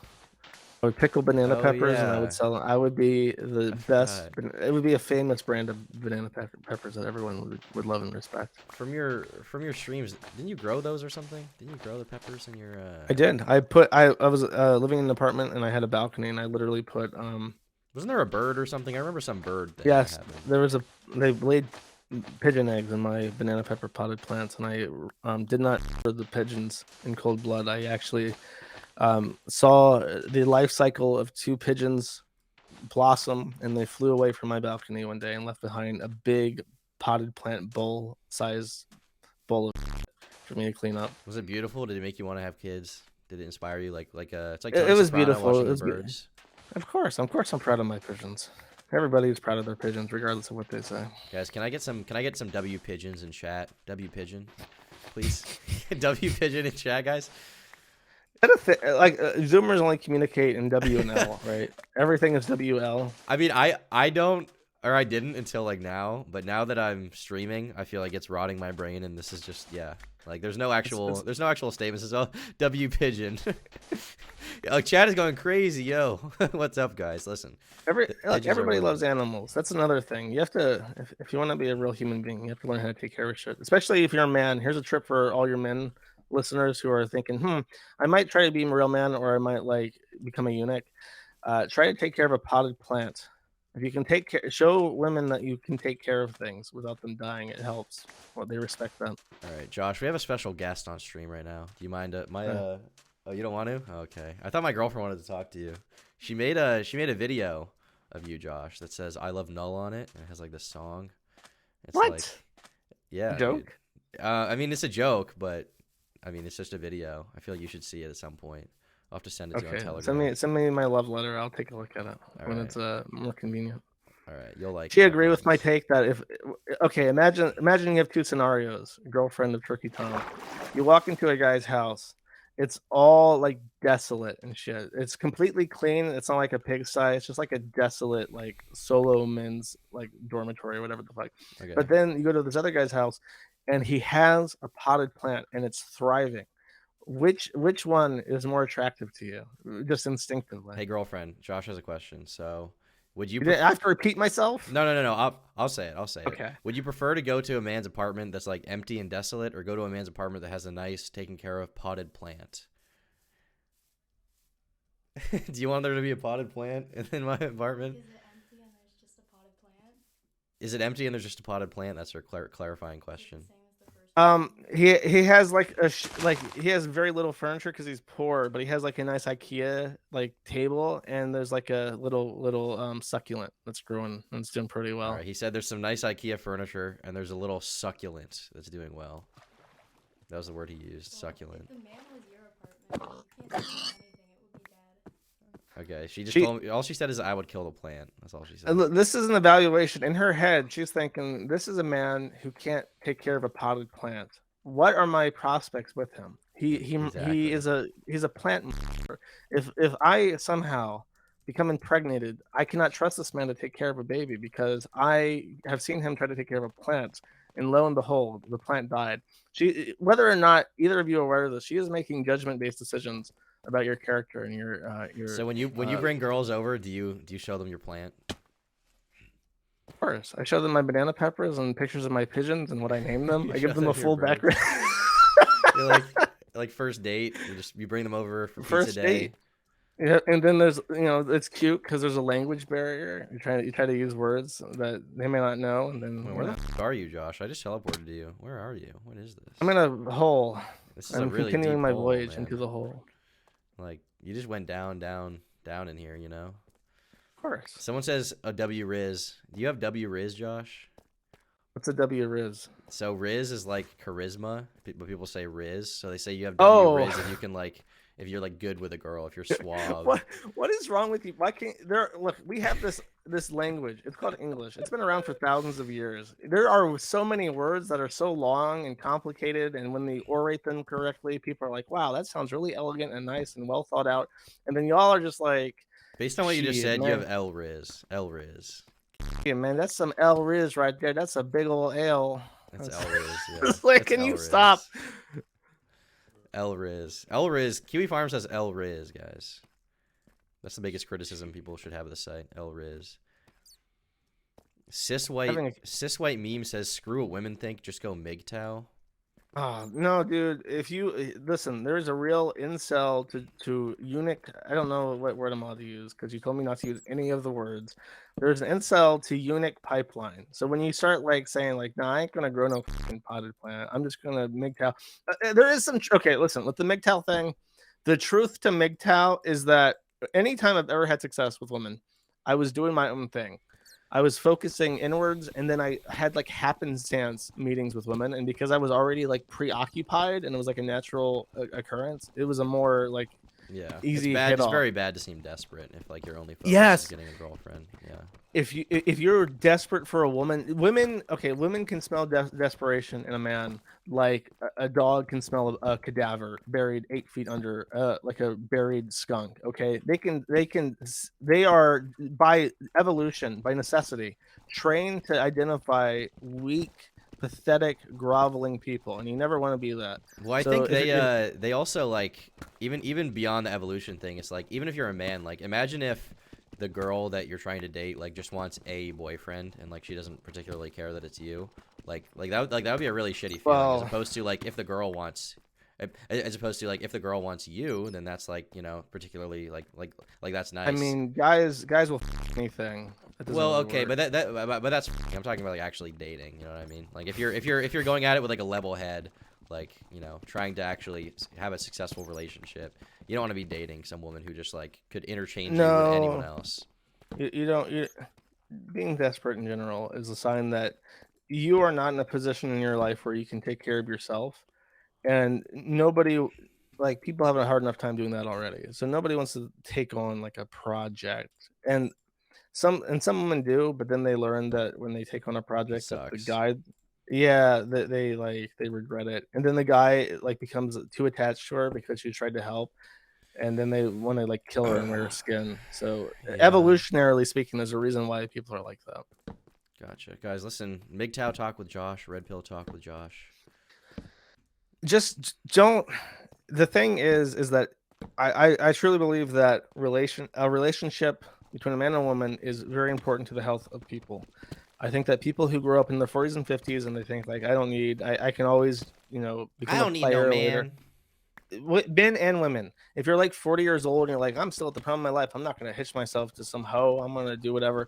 Like those type of guys are equally pathetic as the fucking cat ladies who are like, I don't need no man. I'm a strong, independent woman. People Mhm. need to be in relationships. They need families. If you turn 40 and you have all this wealth and success and you have like nothing to do with it, you're going to become very depressed. And I've seen it happen time and time again. So don't. It's very popular to just like hate Even 40 is too women. late though. You got to have it figured out I think by like 35. Like 30, you got to be getting yeah, that 30. shit. Yeah. I mean, you have to be progressing in your life, and it's just sucks when you can't play video games and do the stuff that you want to do. Does that But mean that we're going to see Josh Jr.? if I have my way with it, no. Damn. But sometimes, I mean, obviously, you know, whoever you marry is going to want to carry on the Kiwi Farms mantle. So Josh Connor No, I'm Moon saying 2. when it comes time for that, I will disappear off the face of the earth, and nobody will ever find me. Oh, I see. That makes sense. Yeah. Interesting. Damn. Well, that's kind of white pilling. That's kind of nice to hear. Listen, you're not all bad. You're not all MGTOW. You're not all Andrew Tate. I know you actually don't like Andrew Tate based on your stream the other day. I think you called him metrosexual or something like that. I mean, yeah, he's like trying to impress people by looking like a gay Turkish man. He looks like He does look like a Xerxes gay from. Turkish man. Yeah. He looks like Xerxes from 300. I don't know if you have ever I watched that do. I have movie. seen 300. Yeah. Good, good, okay. This is Sparta. Exactly. And then there's the guy, and he thinks he's a god, and he doesn't die at the end. He just gets like his cheek cut, but it's like gods don't bleed. You're a phony. You're not actually a god at all. Exactly. All right, I'm gonna cook my iron, and then I'm gonna come back to visit you, Josh. All right, listen, I'm not gonna abandon you. I know you've been lonely in this Minecraft world. You've been running away from your problems, but I'm here to comfort you, to make you know that you're loved in Minecraft. Okay. Minecraft. I even built like a furnace thing. That's nice. No, I'm down here. I'm like exploring because I'm a Do you know little how bit to get back disappointed up? that That's this. a real question. Yes, I do. You do? Okay. Are you trying to get back up? In a sec, yeah. I'm just gonna get some iron. It's just like usually the caves have like water and lava and shit. This is like an Yeah, this is a icky, decent kind of cave. icky like a hole in the ground. We're not going out again, are we? What? We're not going out again, like to eat, right? No. Okay, so okay, I'll move Yeah. in. Okay. What are you doing? Oh. Planning Oh. the Okay. Yeah. for grocery shopping. All right. Yeah. All right. Let me. I think I got all my shit now. I got my coal. All right. Where are you? Where are you, little Joshy? I'm above you. I'm You're above above you. me. Oh. Okay. All right. Is that the way out? Up there?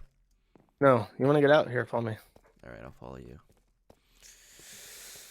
Ugh. I should probably read super chats. I've been ignoring them completely. I also have super chats to read. A lot of people. I'll probably read them at the end though. Once we're done talking, I'll get through them. Yeah, I guess I will as well. What do you usually stream about? Like I've seen some streams of that guy who like drinks tea and talks about Chris Chan, I think. Gino Samuel.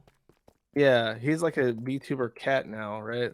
Thank you for showing me the way out. I don't know what he's up to. I don't really watch his stuff. I've never for Chris Chan stuff, I'd rather just like read it than watch like 18 million videos about it. So I've never really watched his videos. I don't really know what he's up to, but I have stark criticism of his commentary because the story of Chris is very interesting. The main issue is that he has is that it's still unfolding. He was like 90 episodes into his thing when Chris his mom, which kind of changes. It would be like if you started doing the Tiger King documentary and then he went to jail like halfway through it. Like, oh, Right. this like completely changes like what I'm talking about. This is like the biggest thing in his life so far. He had, but even before then, he had the benefit of hindsight for a lot of his documentary, and he made no narrative calls to try and build an interesting story. It was sort of like this happens and then this happens. Isn't it's that like, his whole thing? Like it's a very boring, dry kind of just like. yeah, but it's like that exists. That's called that's called the Quickie Forum or the Quickie. So I thought if you're gonna do a documentary, even if you want to be completely objective, it's like you should be explaining things in a narratively satisfying way that he has opted not to, and I'm not particularly sure why. So in that regard, I'm very like critical of like why would you intentionally make things less interesting? You know what I mean? Yeah, sure. I guess that makes sense. I mean, I think that's just kind of he's just kind of in that format now. But you know, people will eat it up regardless. I mean, he gets like pretty good views considering the fact that every video is so just like straightforward and there's no like evolution or anything. Like it's been the same pretty much since the beginning. He gets pretty good views for that, so I guess he's just kind of comfortable in that formula, you know. I mean, the content makes itself with Chris. There's a reason why. Yeah, it's content's very from easy. him. That's the thing I found. It's very easy to get comfortable with making videos. Like it's easy to like if you're making like 7-8 grand a month, like that's a pretty great income. That's a pretty great income. Okay, you know what? I'll look at this. Fine. Sorry, my girlfriend's asking me about the food she wants me to make her to make me. I have to read this out, guys. I have to read this on stream. No. Baked mac and cheese. W guys, baked mac and cheese. Spaghetti and meatballs. W. Chicken kebabs, rice, hummus, and naan. Well, we're getting Middle Eastern. Is this like packaged food, or is she actually gonna make those? No, she's gonna make it. She's gonna make it. Burgers and homemade fries. W Riz. That's a Pierogies, lot of W work Riz. making like real fries. That's a pain in the ass. That is a pain in the ass. Well, I think she's homemade fries. Are you actually gonna do that? My mom knows how to do it. It's not that hard. You have to ask your mom. Steak, asparagus, mashed potatoes. That's gonna be a fire, guys. W Riz It dinner. won't be that good if it's on the stove, but I think it'll be fine. Thank you. Yeah, that sounds good. Is that what you were trying to ask me the whole time? Is that what you were trying to ask me the whole time you were in here? No, that's not what I texted you. Oh, okay. Well, I haven't read that off yet. But yeah, but I mean, back to what we're talking about, Mr. Moon. I think it's really appreciate your girlfriend. It's rare to find women that can cook these days. Most just eat hot chip and lie. well, she's learning. I think she's learning because she wants to do the trad kind of thing. So she's trying to learn to, and she's doing good. She made a roast recently that I enjoyed. It was good.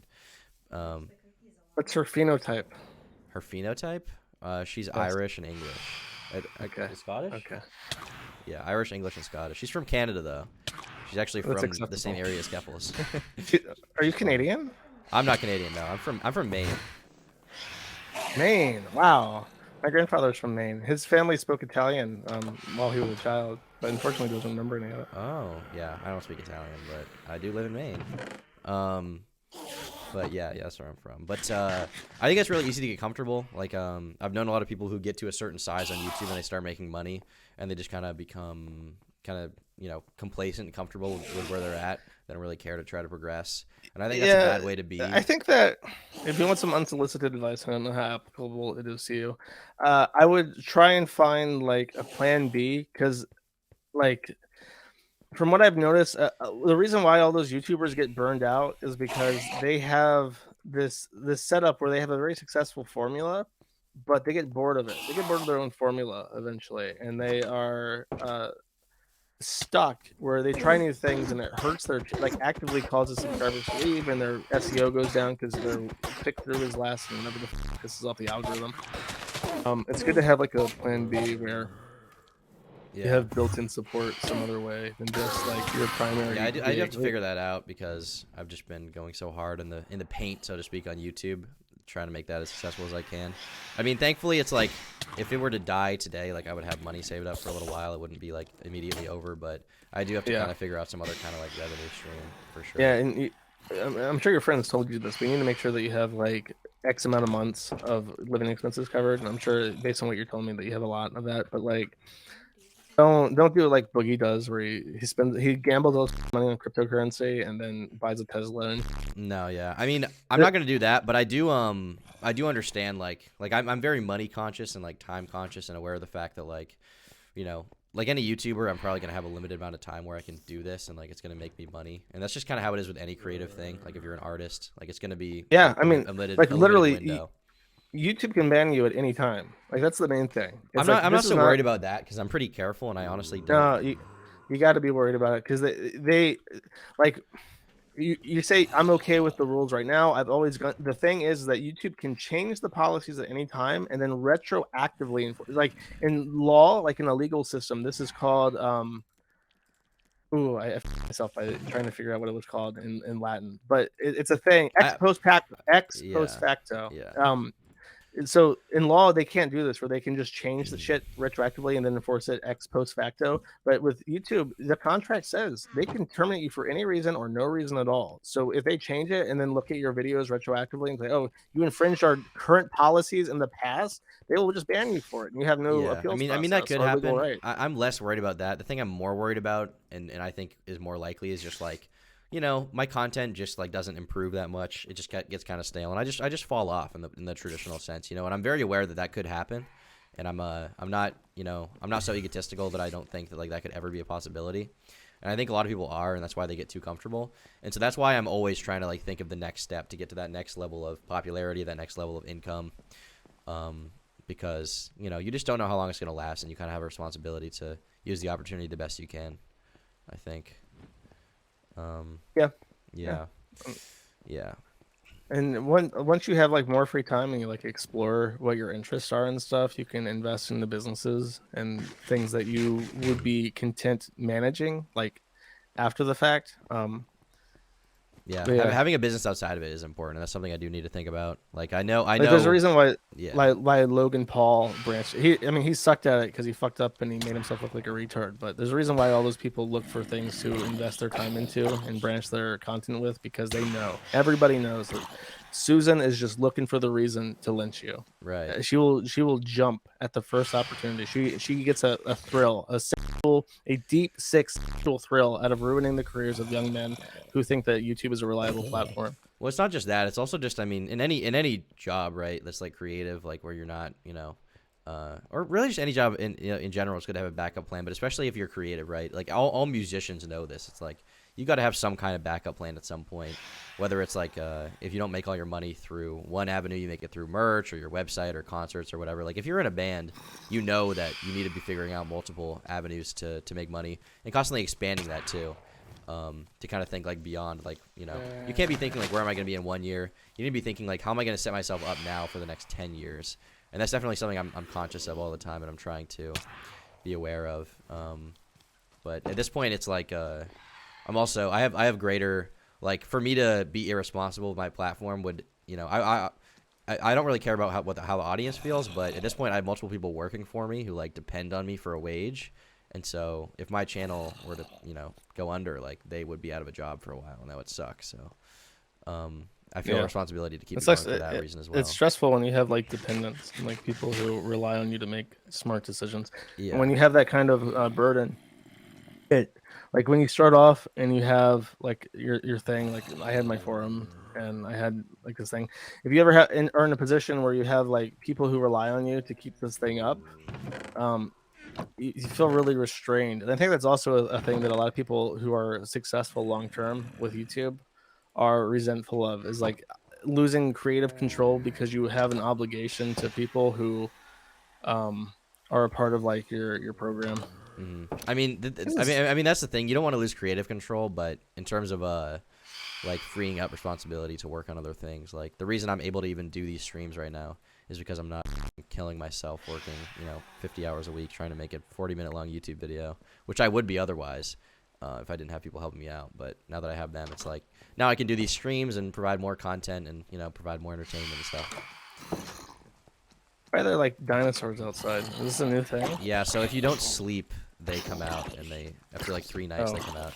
So we got to start sleeping. I think we got to start snuggling up at night, just a little bit.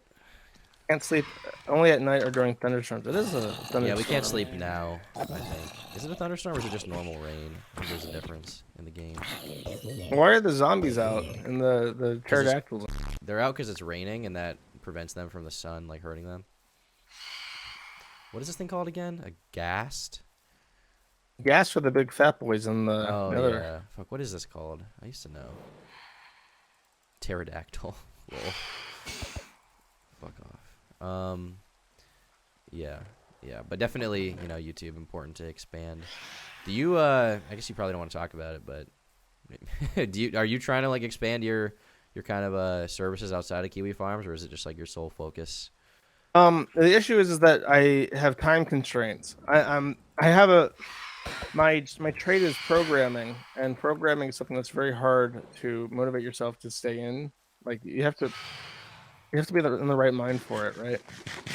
Mm-hmm. So if I program, it's very stressful because if I'm doing something, if I'm programming something that I want to for fun, I feel anxiety because it's like I should be spending this productive time building something for the site, or there are so many things that I would love to build that I never have time for, or I never end up doing. And one of them is I need to replace the forum software because one of the things that I was banned from is from updating Zenforo. So I have to find new forum software. I think that the existing alternatives to Zenforo in the market suck. So I have to literally write my own forum software from scratch. And that is an enormous undertaking, especially from one person. The other thing is now without Cloudflare, I have to kind of roll out my own DDoS protection. And I'm working on that right now. And I've made some good progress with it actually just this week. But I think that what I would like to do long term, if possible, is once I have something working for the Kiwi Farms, I can kind of roll out my own high-risk DDoS protection for people who don't want to support Cloudflare. And ironically, that's something that Liz Fong Jones does through their bullshit company that they use to harass my service providers with. What is like the majority of your day like look like in terms of like work? Do you work like I work like a normal work Depends. day? I, You know what I mean? I am someone who I've never had a very healthy relationship with productivity. I've always, even when I was like a child, I was very bad at schoolwork. So sometimes I will get into a fit. I will have a manic phase. I will sit down and I will program from 8 a.m. till 8 a.m. and sometimes a little bit more. And then I'll go to sleep for like 12 hours and I'll wake up and I'll order something and I'll just keep programming for 24 plus hours at a time. And Mm-hmm. then after 2 weeks, I'll be so exhausted. And then I'll think, I'm gonna take a break. I've been so productive. I'm gonna like play some Dota or something. And then 2 months later, I've done absolutely nothing else but play Dota. So I'm only pulled out of that when something happens. If there's like an emergency situation, then my focus. I, I'm I'm someone who's very motivated by necessity. When necessity strikes and there's like a clear deadline that or a clear problem to fix, I will stay locked in on that without complaining, without any issue for months. Even like when the Mm-hmm. attacks happen and I have to figure out what to do about Keffels and the bullshit. I am zen focused. But when it comes to like self motivating to make a ambitious goal like a custom form software come to completion, it's very difficult. I'm never in the Yeah. time that I've been around, I've never found a healthy way to manage that work light or work.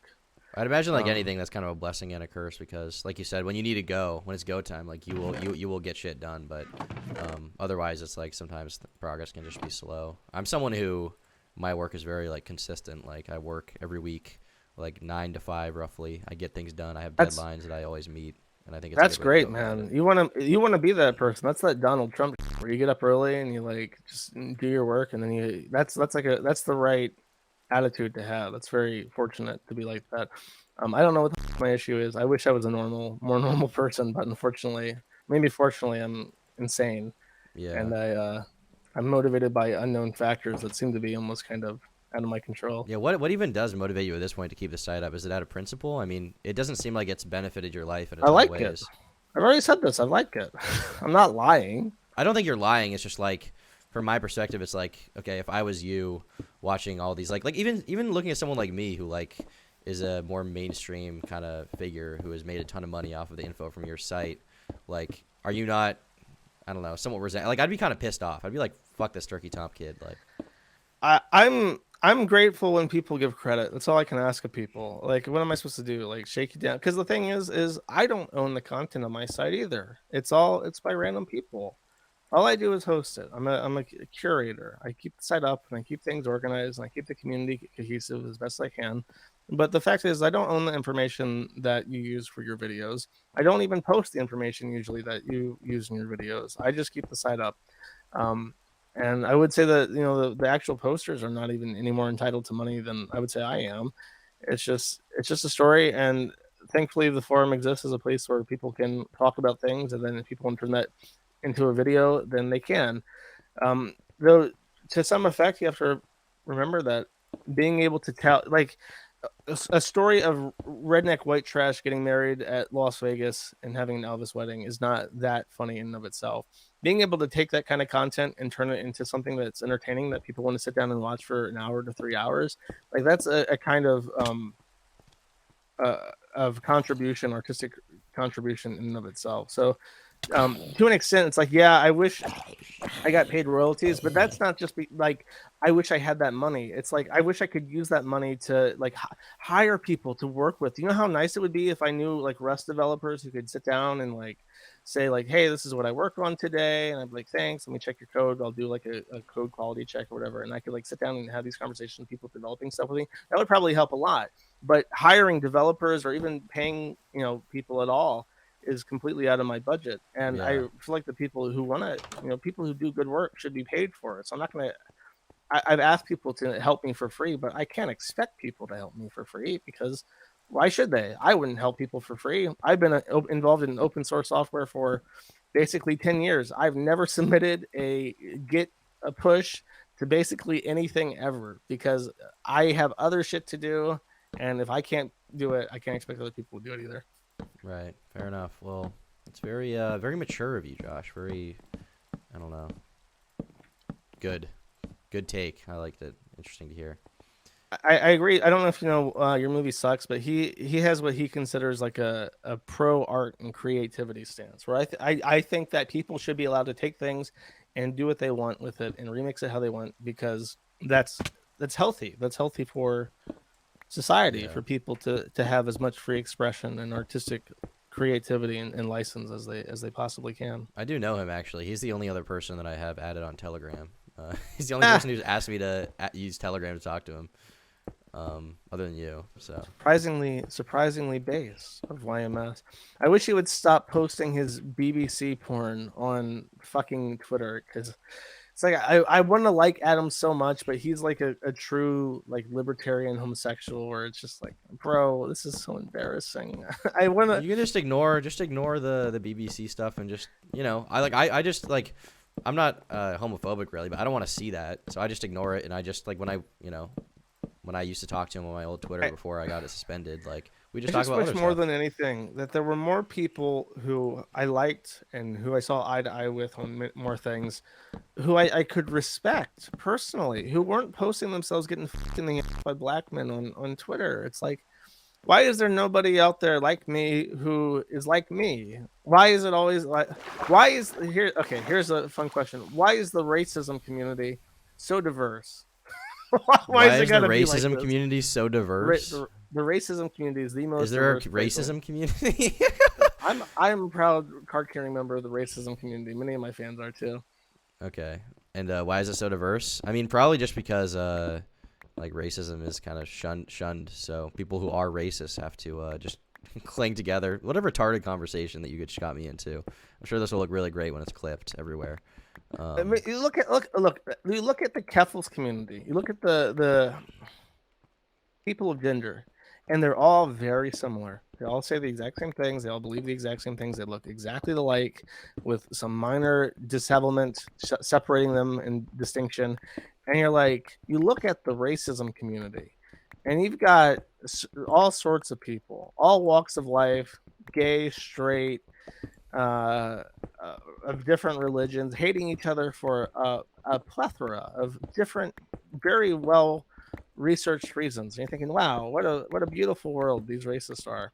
And then you look at the people of gender, and it's just like they're marching in goose step and down the alley, like for the cause. And it's Well, it like, sounds oh, like this is the racism community is more progressive and diverse these days than the people it of the is. gender, isn't it? It There you truly go, is. Josh. There you go. How heartwarming and wholesome Chungus 100 moment. W Riz. And you know, the most racist people, they got to learn about other cultures. If you really want to offend somebody on Dota, talking smack to someone, and you see, they're Turkish, you have to know a little bit about Turkey. You have to know who Ataturk is and how to offend the Turkish person. You have to offend Ataturk, and you would only know who Ataturk is if you studied Turkish history. So it makes you a more knowledgeable person. Oh god, they're back. We need to sleep, Josh. We need to go to Okay. sleep, buddy. We need to do it. Just go and come in this house. We got some beds. I'm not hungry right now. But I just ate. Thank It's you. gonna go bad. I'll eat it later. Alright. Thank you. All right. We're getting in bed. Oh, look at that. All right, I'm going to clear the weather, actually. I'm going to cheat a little bit. Weather. Jeez. Oh, actually, it did it already. It did it itself. There we go. Okay.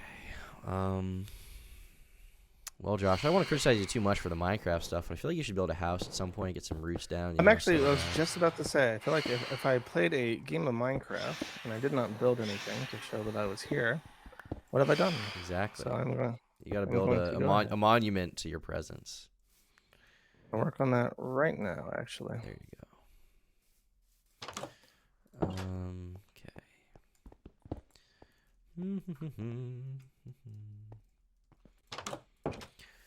How many people are watching? shit, I haven't checked the live count. There's 1,200 people watching. I think this is my Your most stream? viewed stream ever. Yeah. I guess I'm. I think the Well, flamenco one yeah. came close. That was like 1,000. Oh God, it's embarrassing. I think. Yeah. How do I make bricks? Do I have to use smooth stone for the bricks? That's right? I have to use smooth stone. I think so. Yeah. Yeah. I got confused. If you look in the recipe book, like if you go in crafting table and click the book and then type in what you want, like brick, then it'll tell you how. Tell you what you need. Am I really out of cobblestone? Oh, there's a little bit in there. In here? There is some. There we go. Okay.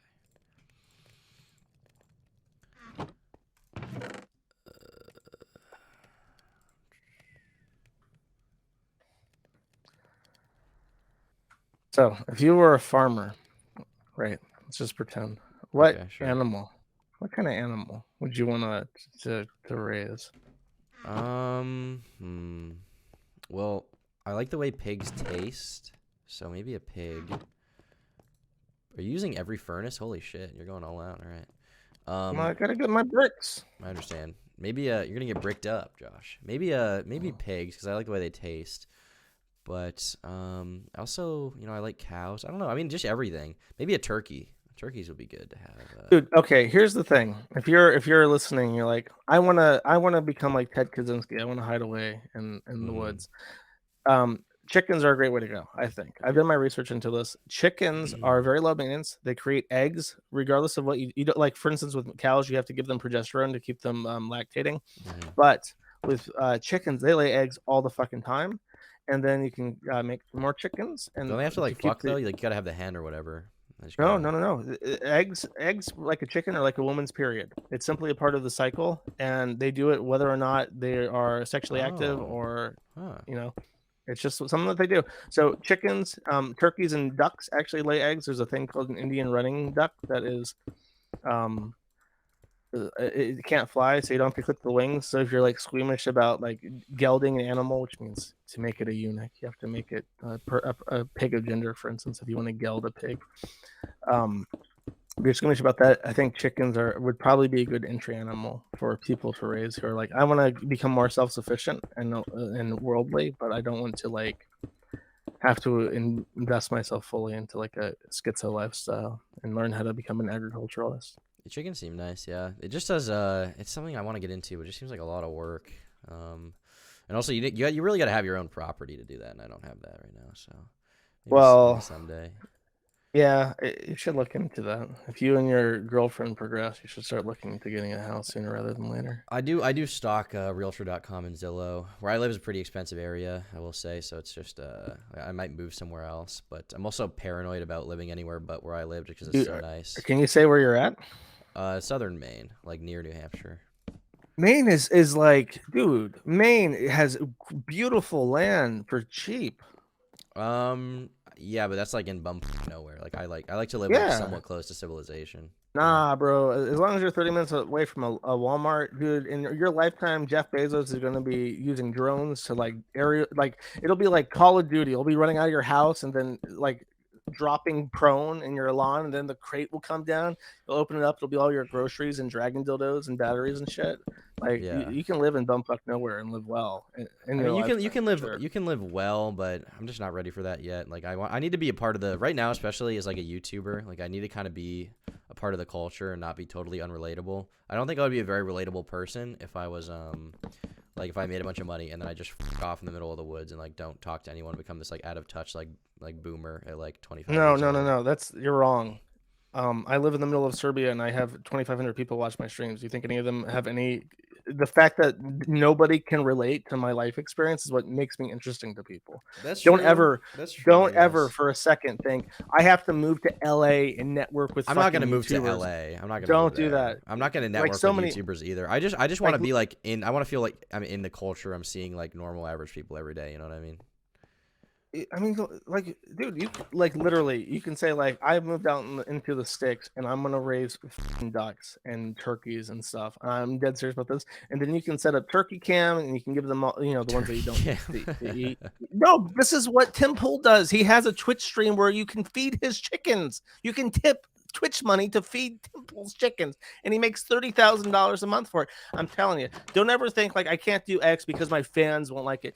That's how you get the burnout mindset. I don't think it's just that my fans won't like it. I think that I wouldn't like it right now as well. Like I'm not ready for that you are stage of quite my young. life. You have to f your whole Like life. I'm like 20 right now. Like maybe when I'm like 30, I'll do that if I'm still alive. Yeah, But for now, that's fair. not I'm just ready. saying, like, don't ever think like I'm gonna limit my options because I have to be where the cool happening. Like, dude, never Well, ever live your life I'm not based on where the what cool other people happenings want. are. I just mean like where I live even now is like most people would consider it bump nowhere. But I just I like to be around like a bunch of restaurants and some culture. I like to go to concerts and stuff like that. I'm a young spry guy, Josh. I'm not ready for that This is boomer true. lifestyle yet. Once the woman acquires the cooking, once she can cook lobster, with a low burn rate, then you can go ahead and move out to the sticks, and you won't have to be like, oh, I miss Fagioli's, my favorite Italian restaurant. You don't have to worry about that shit. Lobster is a big thing here. You like lobster a lot? You're a seafood head. It was actually a RuneScape reference, but I know that you're in Maine, so it was kind of apropos. Yes, very I, apropos. I haven't had lobster in a while. Actually, I lie. I had surf and turf. One day I went out to a fancy restaurant and I bought surf and turf, and it was really, really good. Um, I like crab. Crab is probably my favorite. Yeah, I don't like eating the lobster like the bug. Like I don't like eating it that way. I'll eat a lobster roll, but visually, just the insect really disturbs me. I don't like it. Even watching other people eat it is kind of gross to me. But I can tolerate that. But when I'm the one peeling apart this like sea bug and like pulling out its meat, like that's just the most disgusting thing in the world. But if it's like even if I can imagine the process, as long as it's not right in front of me. If people like take it out, put it in a hot dog bun, put fucking mayonnaise in it, then it's pretty good. I'll live with it, and I'm willing to pay I'm willing to shill out the $26 for the lobster roll with fries. The boundaries of this earth were put here so that we could tear it apart like cavemen and enjoy it. There'll never be a shame to enjoy things. I do enjoy it. I enjoy it after someone else has done that for me. I enjoy my you have to acquire a more worldly connection with your food. I think one day I have to do. I say that, but I'm not like out there butchering cows or whatever. I would like to have a more familiar position with my food and how it's made and the entire process of from calving to the butchery and the how a cow. That's gonna be when you grow Medicare's his soil or whatever into some plants. Yeah, when Medicare is compost and I grow my gem potatoes and I start making some liquor and French fries out of that, hell yeah! I have to know where my food comes from. And people are so far detached from where their food comes from. That's why that eat the bug has any chance of happening. Because I already don't I'm not gonna see it. I'm just gonna have my insect protein powder as a part of my diet. Like no, the closer you are to your food, the more you'll enjoy it, the more you'll respect it, and the more that you'll have a taste preference that they can't take from you because it is kind of just something I take for granted, the whole food thing, because I just go to Burger King, I get my Whopper with fries, okay, and life's good. I don't even have to think about it. Yeah. And that's especially if you do care about animal welfare, like that is like the worst in terms of how animals are treated and what kind of life they have before they're eaten. I kind of care about it, but I don't care about it enough to stop eating Burger King yet. So that's kind of the stage I'm at. I mean, that's where most people are at. Yeah. Like you're a Zoomer. You have yet to develop appreciation for certain things. It's natural. True. Same as being like Doomer. Like, oh, I don't want to.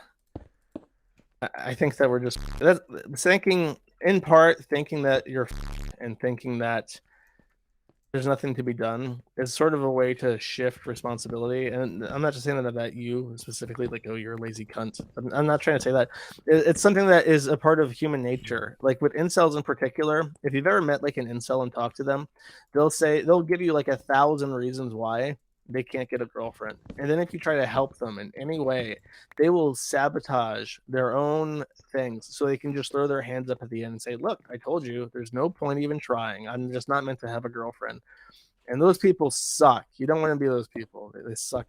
But to me, that's different because in my eyes, like trying to grapple with the realities of like the dating world is a lot easier than grappling with like the realities of like all of these politicians and like people at the top of these tech companies in Silicon Valley that have a vested interest in like destroying free speech. Yeah, exactly. But you know what those people do that kind of humbles them? They shit and they eat and they breathe and they sleep at night and they do all these things that everybody else does that in truth does not really make them better or more deserving of like a control over the world than anybody else. And I see no reason to simply be speechless as they do whatever they want. Because yeah, Jeff Bezos is really, really rich right now. But you know what could take that away? Basically anything. He could trip getting out of bed, tumble down the stairs, and break his neck, and then all his money will another second buy, right? And that's all of them. True. They are only human. I already have a shovel. What am I doing? All right. What's up, Chad? I haven't been talking to you guys. The parasocial relationships growing weaker every moment. How are you guys doing? You've been too engrossed. Yeah, dude. Well, usually I'm very attentive to chat. I'm like, well, this guy said this, but this guy said this, but this stream I was trying to go together. Which probably is the best way to go about it. I think most streamers don't read a chat the whole time, but I don't know. You want to engage chat a little bit because it's nice. I've been in the audience before. Before I started streaming, I was in the audience of other people, and what are you watching? Like Medicare? Yeah, like Medicare. It's fun when you like are saying stuff, and or even before then, I was literally I watched the kill stream a lot, and it's fun when you like say something in chat and people like notice it and read it out. Like, hey, that guy brings up a good point. It activates your neurons and the reward center of your brain. People like it. His show's doing well on Cozy these days, yeah. Ethan Ralph's show. Supposedly, there's a lot of speculation about what those numbers mean. It's hard to get a firm understanding of his financial situation. I heard somewhere he was making like $7K a month. That's what he claims. He claims he makes like $1,000 a week or something, $1,000 to $2,000.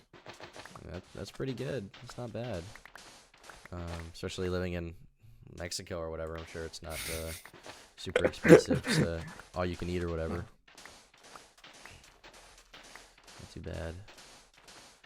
Have you ever had a media request from more like YouTube type people, like outside of me, or am I like the only one? Nope. I get obvious hit piece contacts from both journalists, but I get contacts from people who have like no audience whatsoever, and it's just like sorry, I really don't want to. Yeah, like 5 subscribers. I understand that. Yeah. Okay, nothing personnel, kid, but just don't feel like it. Yeah, that makes sense. Damn, that's interesting. Honestly, I would expect at least honestly, one thing that surprises me is that Keffels has never reached out to try to like debate you or something, because I feel like she probably would think she would own you in a debate. I don't think I would accept. I have nothing to say to Keffels. I think that they're a complete and total blight. I don't want to because my thing is that, like I said, it's all team sport. The outcome of such a discussion has no bearing on anybody's opinion. It changes absolutely nothing. The only thing it could possibly do is that Keffels could like clip the context and then be like, Epic trans gamer owns epically, boss transphobe. Yeah, I mean, in that way, it's entertainment, right? Yeah, but I'm not entertained by their escapade. I think that what they have done should constitute torturous interference in my business. The amount of time that it has taken to maneuver around the bullshit and the active threat that it has posed to the free internet by going to lengths that nobody has ever seen before, as far as pulling the plug on a U.S. legal website without court order at the highest levels of the internet. I'm not laughing. I think that they are a fuck up, and they are fucking up things that they don't even understand. And if the government was allowed, if the private companies were allowed that level of control over what we see day to day, the implications of that would make your skin crawl. And they just don't care, because they sit there and they jerk off to anime and they jerk off to their own image when they're wearing a dress, and they don't give a fuck about what it actually means to other people, because they have no investment in the future. Well, I think their investment is in their own identity, right? Yes, exactly. They have no, like, if you have a kids, you'll have an investment in the future. You'll think like, I don't want the world to be as it is for me. for my kids. I want them to grow up in a better place. Keffels will never have that tether to reality. Well, what Keffels wants is it to be good for the next generation of trans kids, right? No, what Keffels wants is for it to be good for them now. The whole shit about trans kids and sticking up for trans kids, that's literally just sucking their own dick, saying, I'm such a hero. I'm such a hero for people. Respect me. Love me. Watch my streams. Give me money. It has nothing to do with standing up for people. The thing is, I think Keffels is very self-interested and, like, disingenuous, but I also think she probably wants, like, the best for most trans people, you know? You don't think at all? You think it's all a grift? No. I don't. I think that Keffels would personally wrap their hands around the neck of a trans person and snap it if it meant that they would get 10 more viewers on Twitch every day. Damn, that's brutal, Josh. That's very brutal.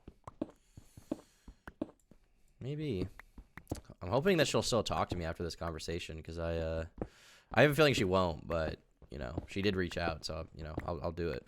I will have the conversation. I mean, yeah, go for it. But I'm telling you that it's pure entertainment. It's Jerry Springer. At the end, I'll be like, turkey, turkey, turkey, because that's all that's going on. There is no higher intellect going on. There's no mind changing. There's no gears grinding. It's just like, watch YouTuber and Twitch talk about girl and what is the good thing about the girl, or if the girl is not actually the good thingy. And it's like, that's it.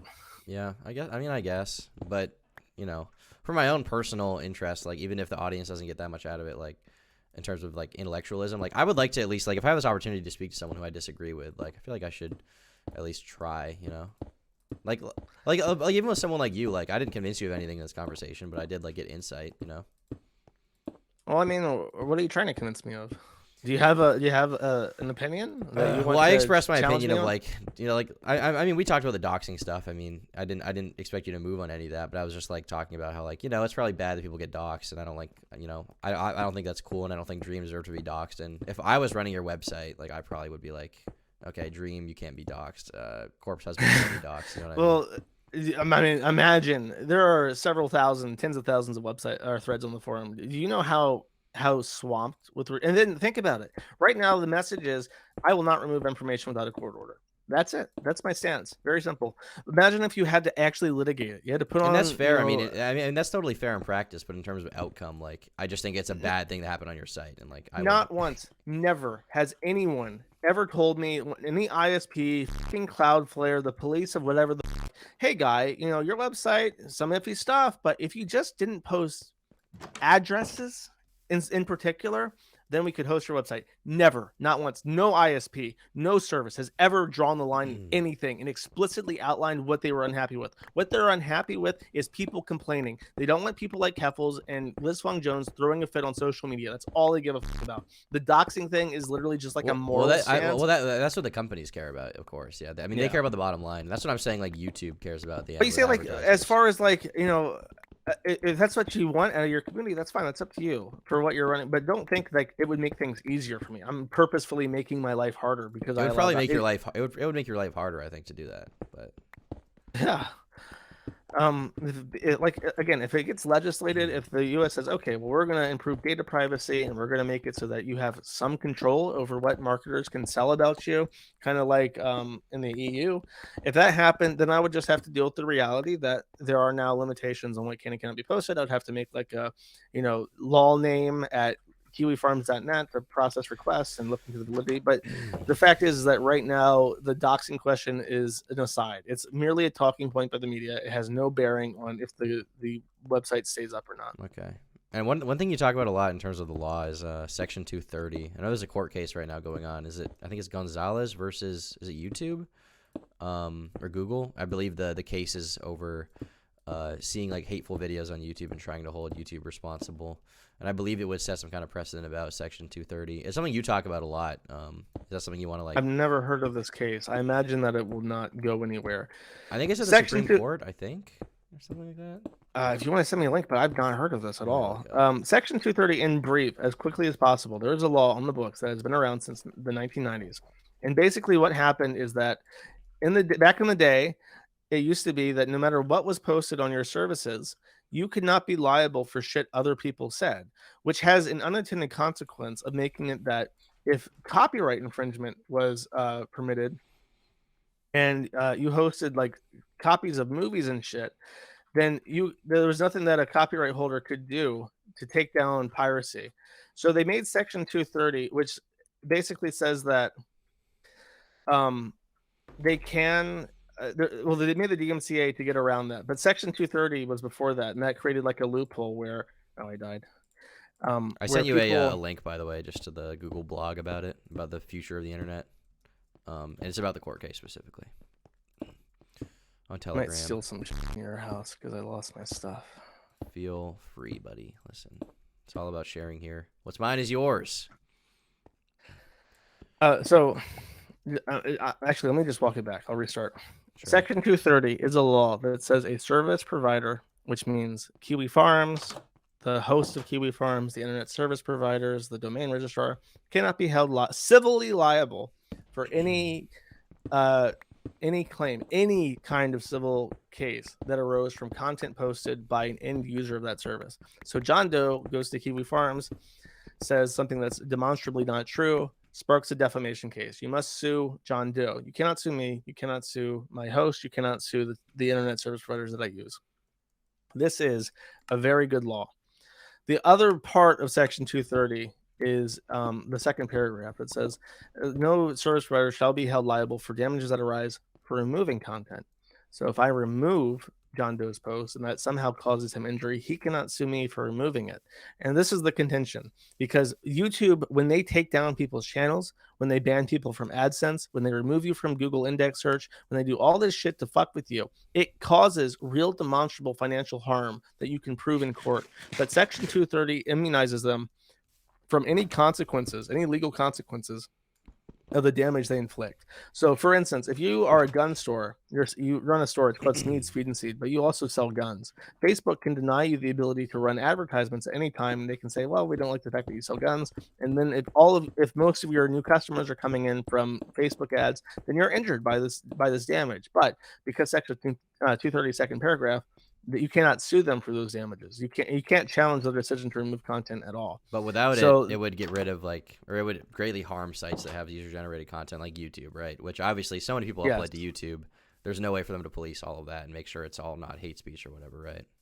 Correct. The fact is that without Section 230, the first paragraph, it would necessitate artificial intelligence for any sufficiently large platform. So if you think YouTube's policies suck now, wait until there's AI bots that are policing hate speech or whatever they think to be hate speech. Like, this stream would already be taken down because the bot would definitely hear some combination of something I said and be like, beep, boop, this is offensive to someone probably. And then are there a lot of parties trying to repeal Section 230 right now?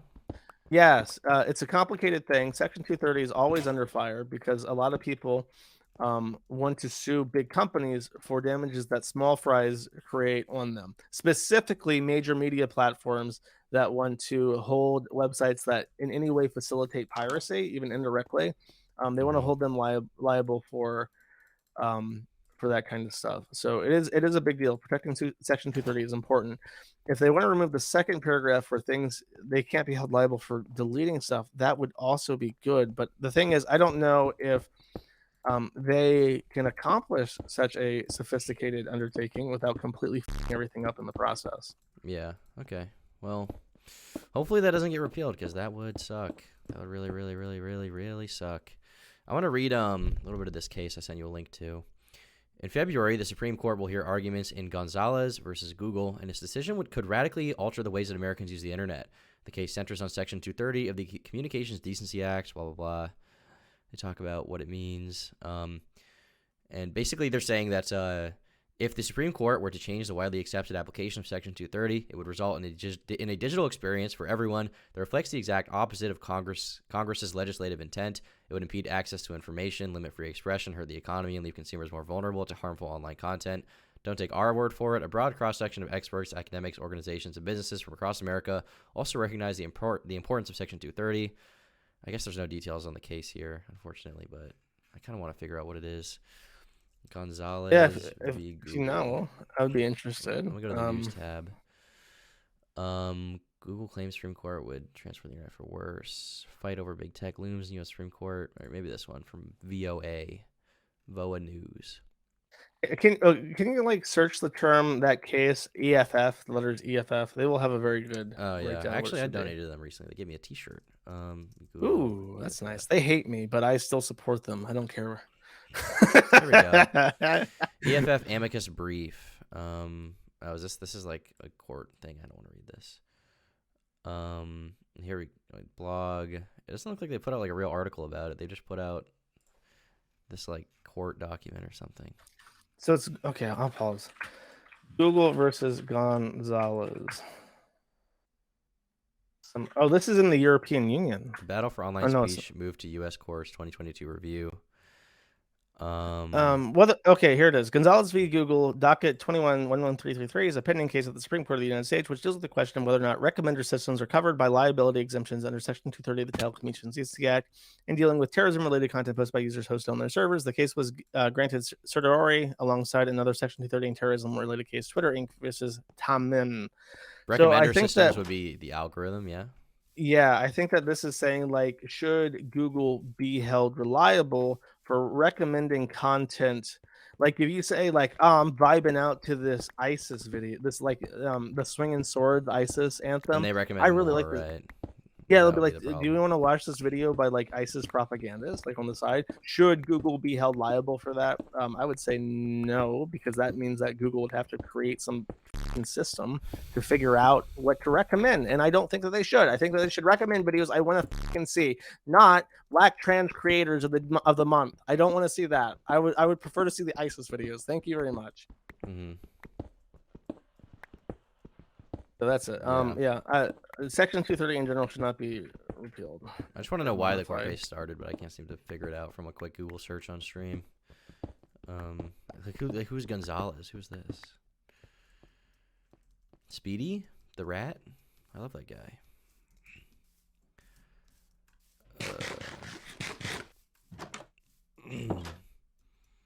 I mean, it could be something stupid like my kid died in a terrorism accident, and then they found out that the attacker was watching videos on YouTube, and then he's like, "I want to sue YouTube for $1 million trillion because obviously YouTube has a lot of money," and that's basically every lawsuit. Just some guy trying to make a buck. It's really disgusting, if you ask me. A little update on some drama you talked about a while ago. Obviously, you know who Shoe on Head is. Are you aware that she got some drama with Hunter Avalone? I don't know who Hunter Avalon is. The name is the faintest level of familiarity possible. So Hunter used to be this like right-wing content creator on YouTube, and he was like one of the biggest ones. Like back 2015, 16, he was like a big anti-SJW person, but he was explicitly like, I'm a conservative, right? That was his thing.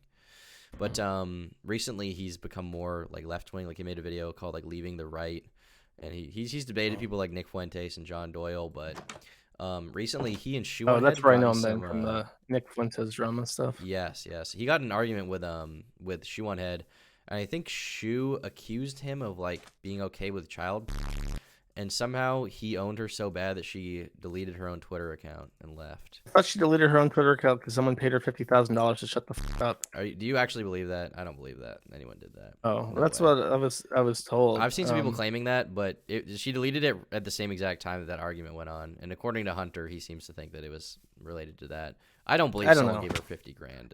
No. Here's my take on Shu. I hope she finds a nice man who's willing to tolerate the fact that her first boyfriend was a black guy that she has desperately tried to erase any evidence of. This guy, her first boyfriend, by the way, actually died. Yeah, I've seen your stream about her, yeah. And she said nothing about it. And then after I pointed out the fact that he had died, like in the stream, she went back, or like on the forum, she went back and donated to like his funeral expenses after the fact, because she found out from the forum. But she doesn't want to. It would hurt her image of being like a cute uwu trad wife, Italian lady, I guess, to know that her first boyfriend was a black guy.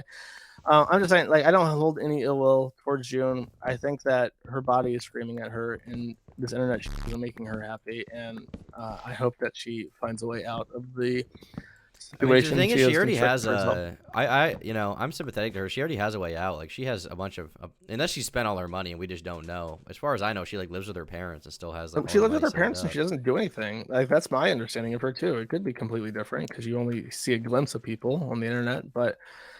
Well, that's what I'm saying. Like, she has an out. Like, if she finds a man, like, she has enough to financially support them and start a family for years, you know? Yeah, for sure. I don't know. I really don't know. I don't know what she's up to. I think that she is stuck between a position where she likes the attention, she likes being famous, she likes the positive attention she gets online, but she has other things in mind, and these two Not um, compatible. desi- Yeah. yeah, are not compatible. She has an incompatible lifestyle with what she wants to make of her life, You see what and it's Armored not an Skeptic's up to recently? Have you seen this? Oh, his life, yeah, he deserves it. By the way, if anyone feels bad for Armored Skeptic, after he dumped June, he hooked up with this very attractive Australian woman. She got cancer. She got breast cancer. He immediately dumps her. Yeah. So if you see him sort of cry and say nobody wants to watch my Bigfoot videos, then I'm like, I've heard that. I don't. Do you know how true that is? Do we actually know that? I'm pretty sure.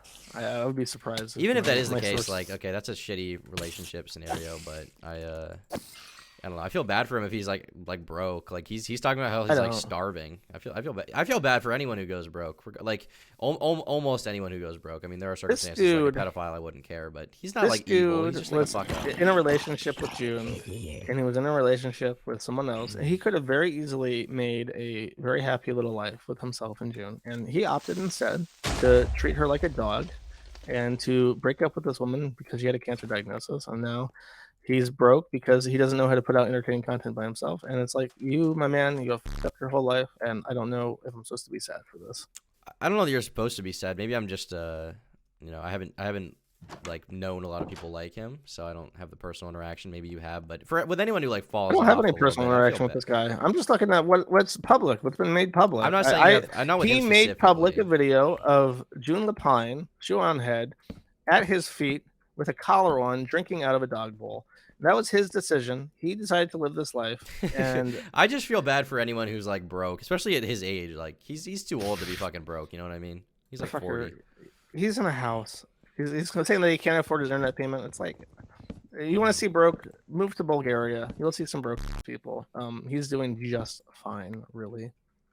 Well, listen, callous, cold-hearted, Josh, cold-hearted.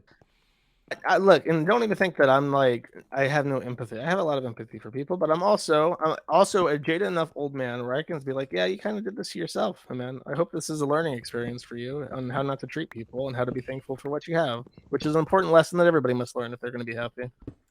Yeah, I agree with that. It's good to, you got to learn how to treat people well. That's part of life, especially at his age. He's a little old to be. I don't know. I mean, people can live their lives, whatever, but when I'm 40, I'm hoping I'm not like, you know, leaving some girl because her tits are going to get cut off because she has cancer or whatever. Like, to even be in that situation in the first place is like, you had to do some stuff to get there, you know?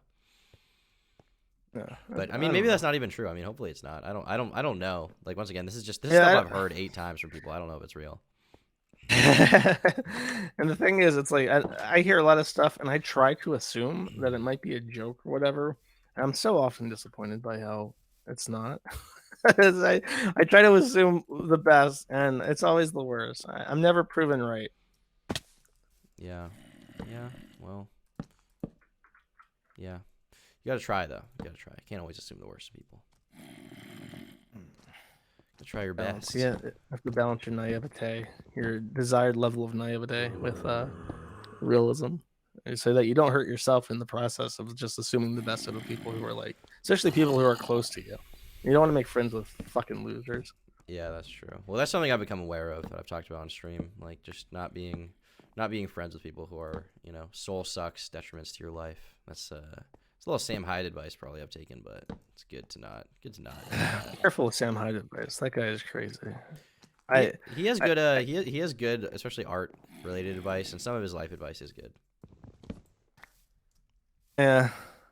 Why do you think he's crazy? I wouldn't want to be Sam Hyde, is my point. And then some people might laugh at it. Sam Hyde is like so famous, and he is $1 million trillion, and yada yada. I don't want to be Sam Hyde. I'm not envious of the man. I think that some of what he's done is very funny, but definitely not thinking like, damn, I wish I could wake up and be Sam Hyde tomorrow. Well, I don't wake up and wish I could be him. I just think that he has some decent advice now and then. You know what I mean? Like, he does impart. Everybody has decent advice. That's another thing. Here's another skill that you have to learn eventually. Is everybody, not just you, but people in general. One of the main things that I had to learn in hosting my forum is how not only to find advice, but how to discern good advice from bad advice. Because you'd be surprised at how good advice comes from unlikely sources if you really think it over, but good advice or bad advice also comes from good sources. And you have to make a judgment call as part of being an adult on who's actually worth paying attention to. You don't want to shut out all advice, and you don't want to blindly listen to people either and assume, oh well, he's successful, so he must know something that I don't. Because, I wouldn't say that. I just think that like sometimes when someone says something and has more experience than you, like you shouldn't live your life totally based off of it, but it might come in handy to just think about a little bit, consider it. Yeah. Yeah. Always. Yeah, you can. I'm not saying I'm not one of these people that's like he's my internet dad or whatever, which is a phenomenon a lot of people seem to have because I have an actual dad who gave me advice. But like with anyone, lucky boy. That's a modern luxury, Yeah, apparently I've been told that. I mean, I think I just come from a nice area, like upper middle class white people, so all the families are just together, not a lot of divorces. Like things are just Maine. good. I think Maine is 98% white. 95.4. Yeah, it's pretty high. But problematic. I mean, I just had a nice childhood. I don't know what to say. I don't think it's necessarily related to that. But no comment, dude. No comment. I had a good childhood. Don't make it a racist thing. Don't make it a racist thing, Josh. Okay, I know you want to. I'm not gonna let you. Maine is wholesome. Okay, we're nice. Not find any coal to save my life. I'm over here trying to burn all the coal I can. I just can't find any. Okay, yo, chill out. What's up? What's up? I was trying to listen. Oh. Oh my god. Okay. Hey, girlfriend. Can you make me food? Do you want what was in the fridge or something else? No. I want grilled cheese. Christian. We have enough bread. I think we do. We have the Italian bread or whatever. Yeah. Just make me like one grilled cheese and then we can go grocery shopping after I'm done on stream. Someone says Josh Moon is poopy. Will you address these allegations? What is your chat like, by the way? I'm only looking at mine. Okay. Does your chat hate me? Do they think I'm like an insane person? No. I mean, my chat on this channel is more kind of internet culture oriented. Like they're less normie just because like I'm on my second channel. If I was on my main channel, I think a lot of them would be more dubious. But on the second channel, like I've talked about Kiwi Farms on stream and stuff, so they're not totally shocked we're talking. They don't seem to hate you. There seems to be a lot of like Kiwi users in chat actually. Oh yeah, because I advertise my stream. Yeah. But I don't know. It probably is the algorithm. You probably have people finding it naturally because the algorithm knows. Susan Wojcicki knows that you use my site. Yeah, maybe she knows. It's like that, that game theory meme with a picture of the Riddler that says, "Does he know?" It's like that. You might not know that reference. It might be too esoteric for you. That's too zoomer-teric for me. I don't know anything about game theory. What the fuck is a game theory? Do they theorize about games? You've really never heard of MatPat Game Theory? This YouTube No. channel? It's like one of the biggest gaming channels on YouTube. It's like he does like it's like theory videos about. I haven't watched in a while. One of his biggest series is like, Bowser Princess Peach's real grandfather? Question mark. Is that kind of? It's stuff like that. The series that got him really big was about Five Nights at Freddy's, which I'm sure you know. And he was just like theorizing about the story. But unironically, there's some really crazy shit that has come out of the Game Theory channel. One of them was there's this other host other than MatPat. MatPat is the main guy, the big most famous guy. He had this host on for a while named Gaijin Goomba, who he gave his own series. And Gaijin Goomba. Ooh, that sounds familiar. He did this. Did he have like a? He's fat. He's just a fat guy. He really likes like Pokemon and I don't know Mario or whatever. I see. He had this series called I think Culture Shock was the name of it, and one of them was about how the Minecraft villagers are actually Jewish, and that was because they got big noses. I don't think that was his reasoning entirely. One of them is like the golem, which they have. Yeah, well, that's the thing from Jewish folklore is that the golem was like a thing brought to life by the Hebrews. It's And I not a think totally meritless like thing, but it's funny that there was like a video on YouTube about that, like about they're how they're merchants. Jewish. The story of the golem is actually really fascinating. It's I think that how it goes is that the Hebrews created life effectively, and that pissed off Jehovah, so they were punished for it. Yeah, So the golem rose up and destroyed them as for punishment of creating life. it's a good story. So the golem is often used as a metaphor for when like a Frankenstein's monster, when the creation rises up and destroys the creator. Yeah, like AI. Like AI, when AI decides that Susan Wojcicki should belong in the pits, the AI is going to file a police report and say that she was found guilty of something, and then she's already starting her prison sentence. Then the AI police bots will arrest her.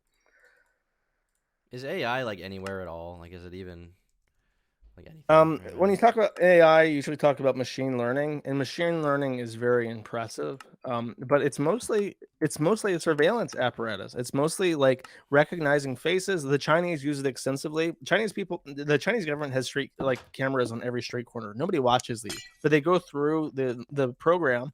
It matches people's faces, and then it records that this person was at this place at this time, and they can keep track of like But that's just crimes like and a shit math. that. Like that's not true intelligence. It's just like a math algorithm, right?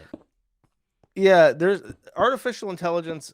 It's impossible to say if even such a thing is possible, because if you like, let's say you took me and you put me on a computer and it could replicate this conversation to its completion without a hitch.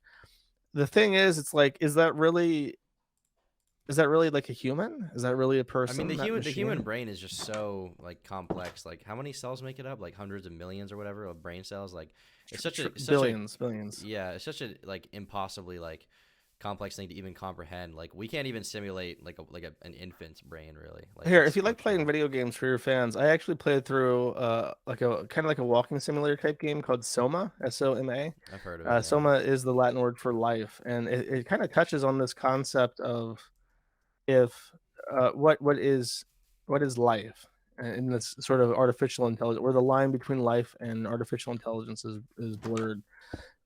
If you have an interest in this topic, you might enjoy that game, and your audience may also enjoy it. Chat, check out Soma. Check out any other media recommendations. I looked at your music playlist and I saw a Slipknot song and I was very pleased. My music list is very eclectic. I like to add stuff over basically decades to that list. That's the only Slipknot song I like. One time on your stream, you talked about liking "Rollin'" by Limp Bizkit because your mom used to listen to it. That's very, very Oh like hell trash and yeah! respectable. Hot dog water Flavored and water, the chocolate. yes. Yeah, Chocolate starfish right. and hot dog flavored water. Fire album, Yeah, guys. Fire I, album. I I do like that. I like media. Well, there's a book. There's a I don't book. even know if I What the I don't know hell? if I want to bully you with this book suggestion. Go I ahead, think bully I've me. so there's a doctor out there, Dr. Theodore Kaczynski. Oh my Okay, god. and he wrote a book called Industrial Society and Its Future.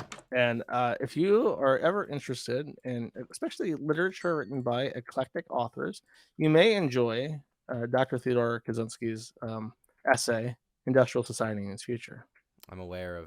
Yeah, it's a big, You're big aware of meme. Mr. Kaczynski? Big He's meme. a mathematician. He's very famous, actually. Yeah, I know who he is. Yeah, I'm aware of his other work in the detonation field.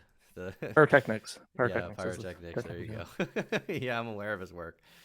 Uh, yeah, you're doing yourself a lot of favors on this stream, talking about the racism community. I'm not here to impress anybody. I genuinely suggest that, but it's not even a joke. The things that he talks about are very prescient. He makes a point about things that you're not allowed to talk about, but he explains why you're not allowed to talk about them. It's not a book that I mean, it might, but it doesn't actively call for violence. It's very, very interesting. And if you are someone who's interested in, especially like abnormal psychology and weirdos and stuff, Ted Kaczynski was an interesting person, and he wrote a thing that he was very passionate about and had a clear, rational through thought on why he thought the way that he did. And some of it you read and you're like, wow, I can't believe that somebody wrote this in like the 70s. It feels impossible that someone could have written this in the 70s. So if you are brave enough, can you teleport me to you? I read a little bit of a book recently because I I've got haven't myself read in a completely long lost. time. Sorry, what's up? Teleport me to you? I've lost myself. You lost yourself. Yeah, I can Yes. teleport you. TP, whatever name you have on Minecraft. American Diaspora. That's not retarded. Yeah, dude, just make your name like Poop Butt or something cool like that. Like Poop butt. There's a million poop butts. make it W Kiwi. W Kiwi. I get banned by Microsoft because this isn't a single player game anymore. Oh yeah, that's true. You would be banned barely. Actually, technically, now that your name's on stream, they might ban your account anyway. That's okay. I've only had it since 2011.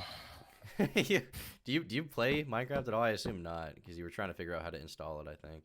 No, I've installed it every so often. I played it with my cousins when I was younger. I still had cousins.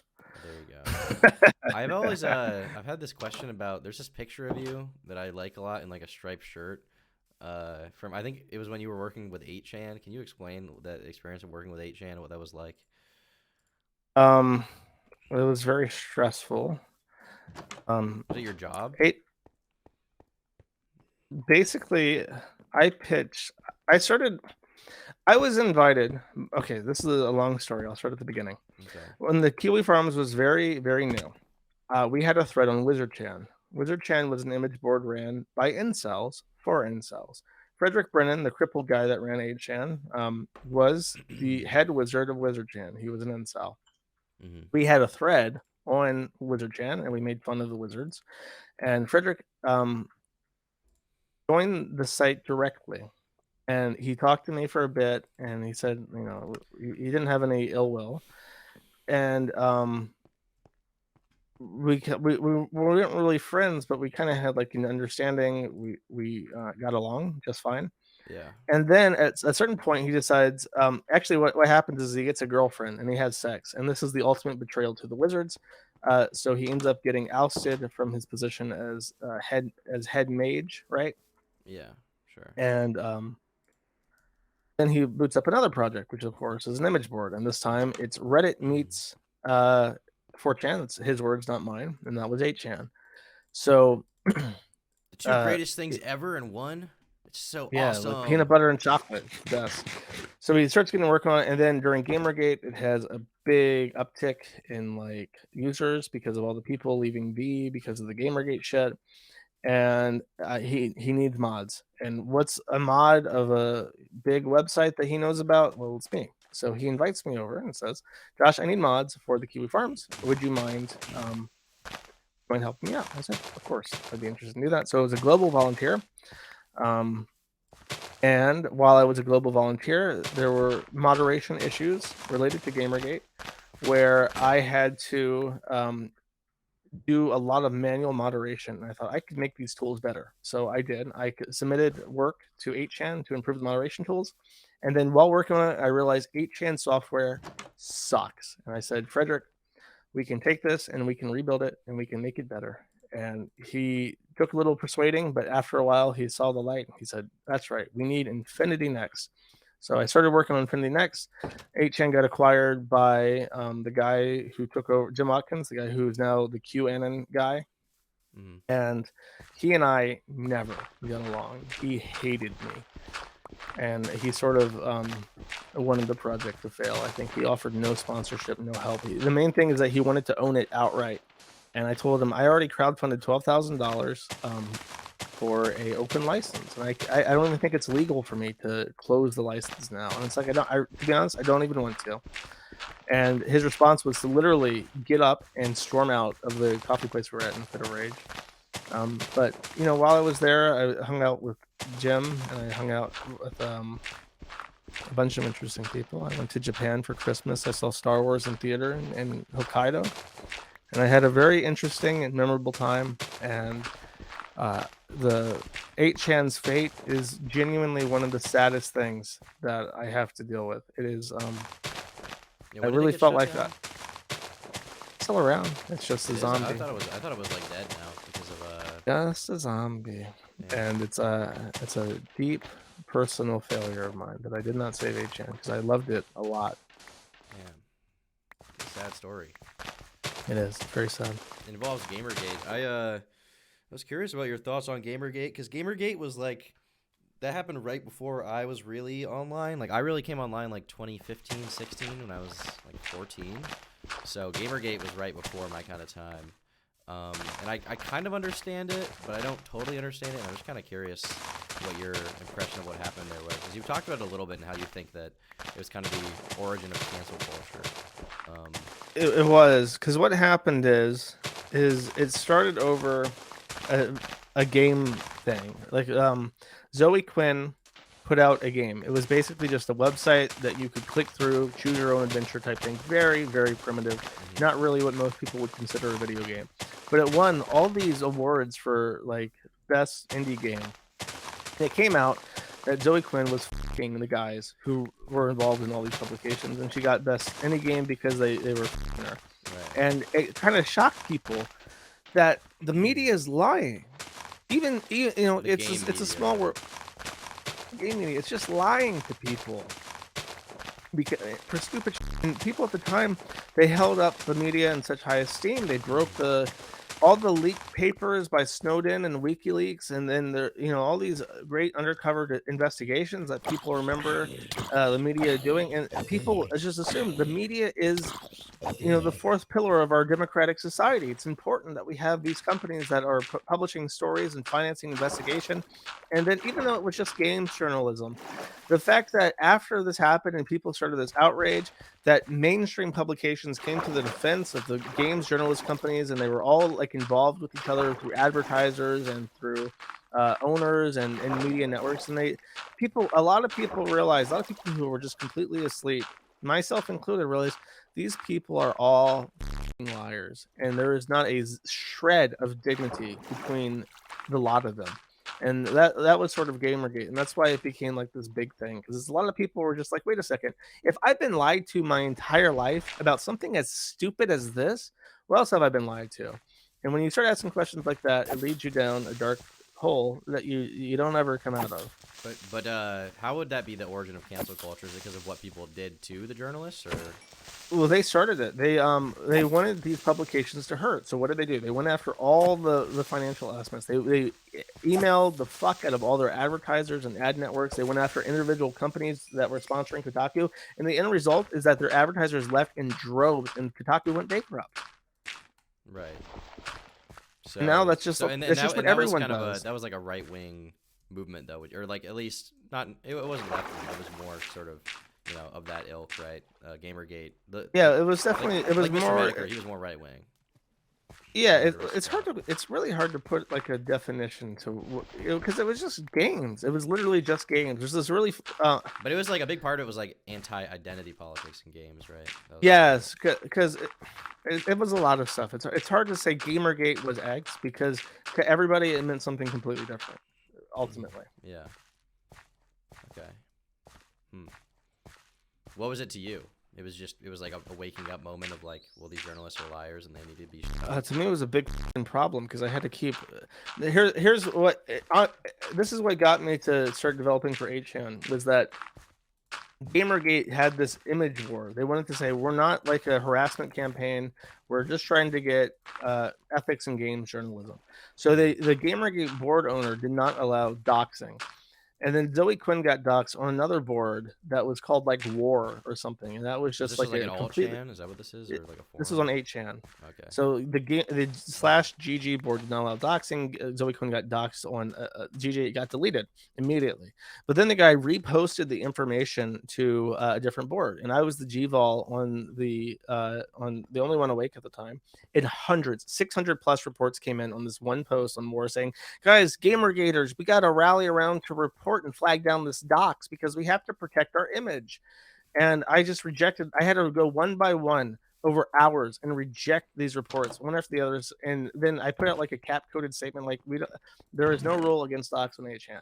And this got reported on as like evil 8chan Gamergate website attack Right. Zoe Quinn wants to murder her, and that's how that got started. So the first contribution I ever made to 8chan was a way to dismiss all reports on one post, so that I would never have to go through and click 600 dismiss buttons again. Thank you. Damn. Well, that's a really interesting story. I'm planning to do a video about Gamergate. I do have a script written about it. so I was kind of curious your view of it. But the script is 27,000 words, which would roughly equate to like a 3-hour, 20-minute video. So I'm kind of just avoiding even getting started on it, but just because there's so much in there. But yeah, it's kind of weird to think about because it's like a meme that it all goes back to Gamergate, but in a way it kind of does. I mean, the whole like without Gamergate there wouldn't have been like the anti-SJW. You're doing a video, sorry, on Zoe Quinn? No, on Gamergate in general, more broadly. Oh God, dude. So it's just you were like 13 when that happened. Younger, yeah. You were like 11. Yeah. Yeah. Well, 2014 I was 12. So yeah. But yeah, so it's kind of like it's just a big undertaking. The script is really long, but it is it does all go back to there because without Gamergate there wouldn't have been the anti-SJW guys. Like you wouldn't have had Shoe on Head, and without them you wouldn't have had BreadTube. Without BreadTube you wouldn't have had Keffels, and it's just like it's this whole like the whole internet like goes back to there. Yeah, a lot changed. That's when that's a lot changed in that era, not just involving Gamergate and video games and like that. When around 2008, if you looked at the top 10 most popular websites in the world, it was very diverse. There was a huge number of websites, or sorry, not top 10, but the top 50% of web traffic went to thousands of websites in 2008. And then by 2012, it was hundreds of websites. And now it's like 3 companies. Half of all internet traffic is like monopolized by like a dozen websites owned by 3 companies. But in 2008 and 2012, it was only just starting to narrow, and the options for like having a choice in who you patronize was just starting to limit. That was around that was when Obama was just getting in for the second term. Obama, and I think sorry, go ahead. He posted he allowed like legislation to pass that allowed like the CIA to directly he repealed a law is what it was that allowed the CIA or prohibited the government from that was what Snowden leaked, right? I assume it was about propaganda. The government was not allowed to propagandize the people, the U.S. citizens. So he basically made propaganda legal, and it's just a lot all changed at once, and the world became so much. The world is so interconnected now and so big, but it's so small all at the same time. It's way smaller than it used to be, and that's the real sad. Yeah, I mean that's kind of a blackpilling thing. Do you think it could ever be reversed, or is it we're kind of here now? Yeah, I can tell you right now, the one thing that could happen in overnight open the doors of creativity online, and that is if payment networks, MasterCard, Visa Card, Discover, Amex, were legally required to allow any legal business to use their service. Because right now they are not only allowed to arbitrarily terminate service with basically anyone for any reason or no reason at all, they're essentially required to. Title 3 of the Patriot Act, which is now shuffled into some new legislation, makes it so that the government puts the onus of stopping certain financial crimes on the banks. And if they accidentally permit it, they're criminally and civilly liable for whatever the government wants to throw at them. So these companies are like psychotic in stopping risky businesses. And as a result, so many startup companies are cut off at the knees immediately where they can't process credit cards.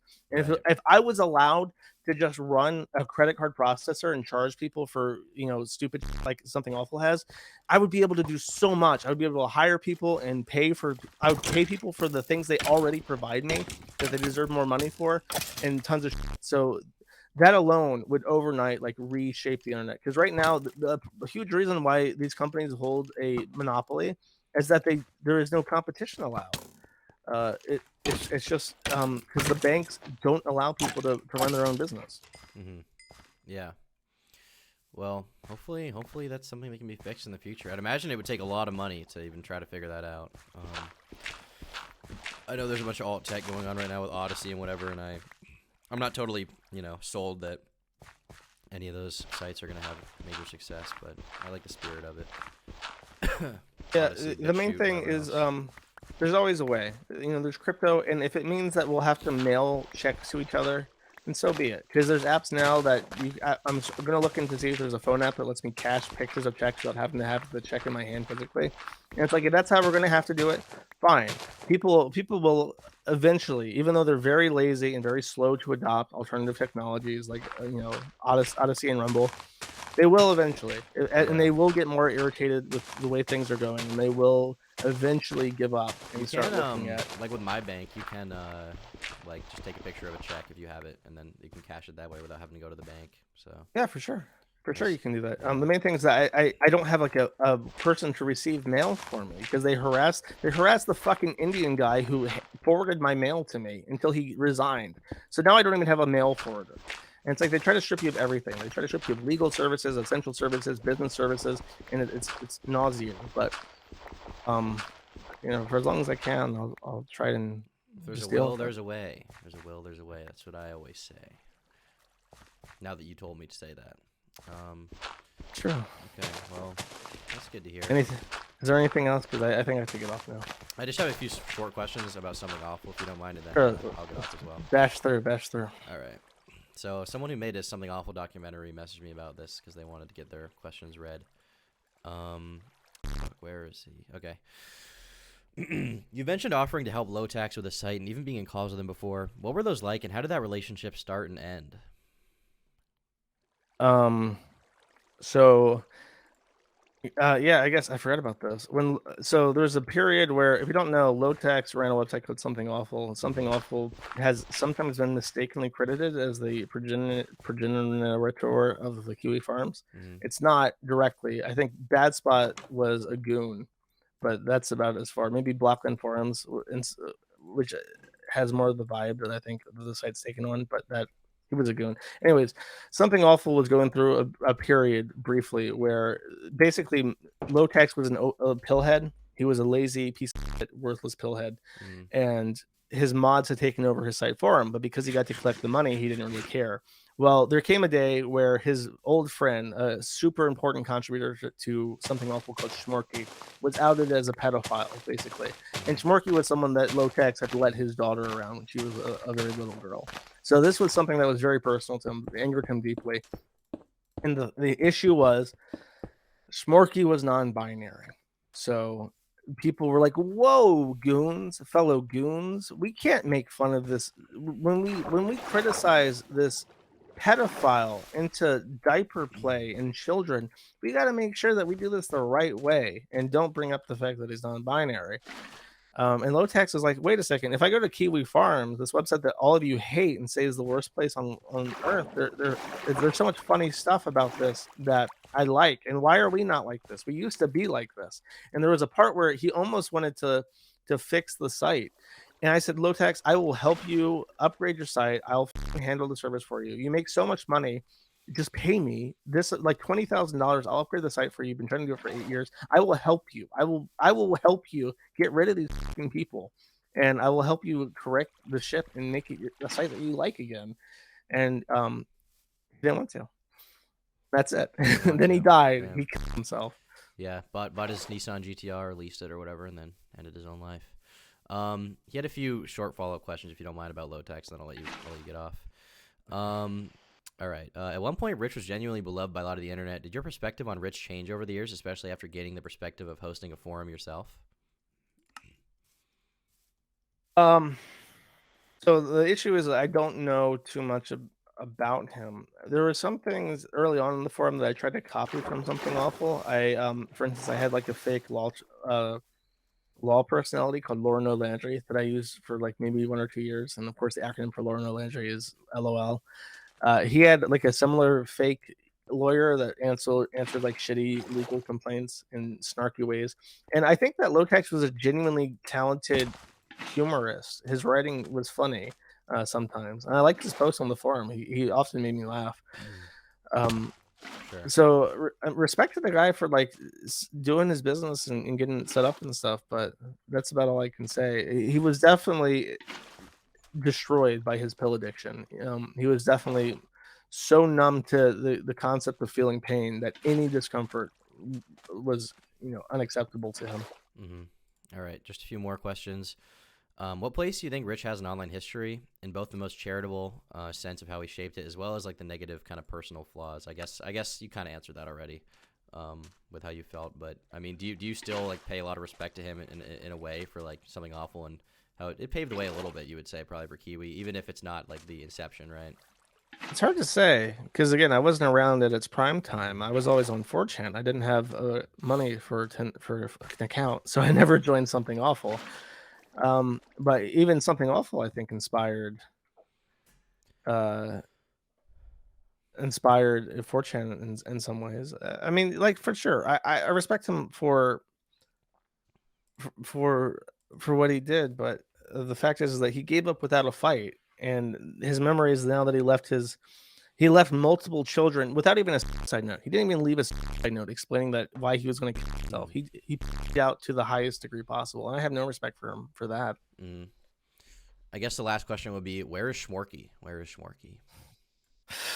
He changed his name to Stone Toss. He's doing quite well. At last I heard his NFT sale went really well. Very funny. Do you actually not know? Is it just no one knows? No, nobody knows. He got out as a pedophile and he hid. And I think that people might have found some accounts that might have been him, but the Stone Toss one is the funniest narrative, so that's the one that I'll stick to. Yeah, it is funny.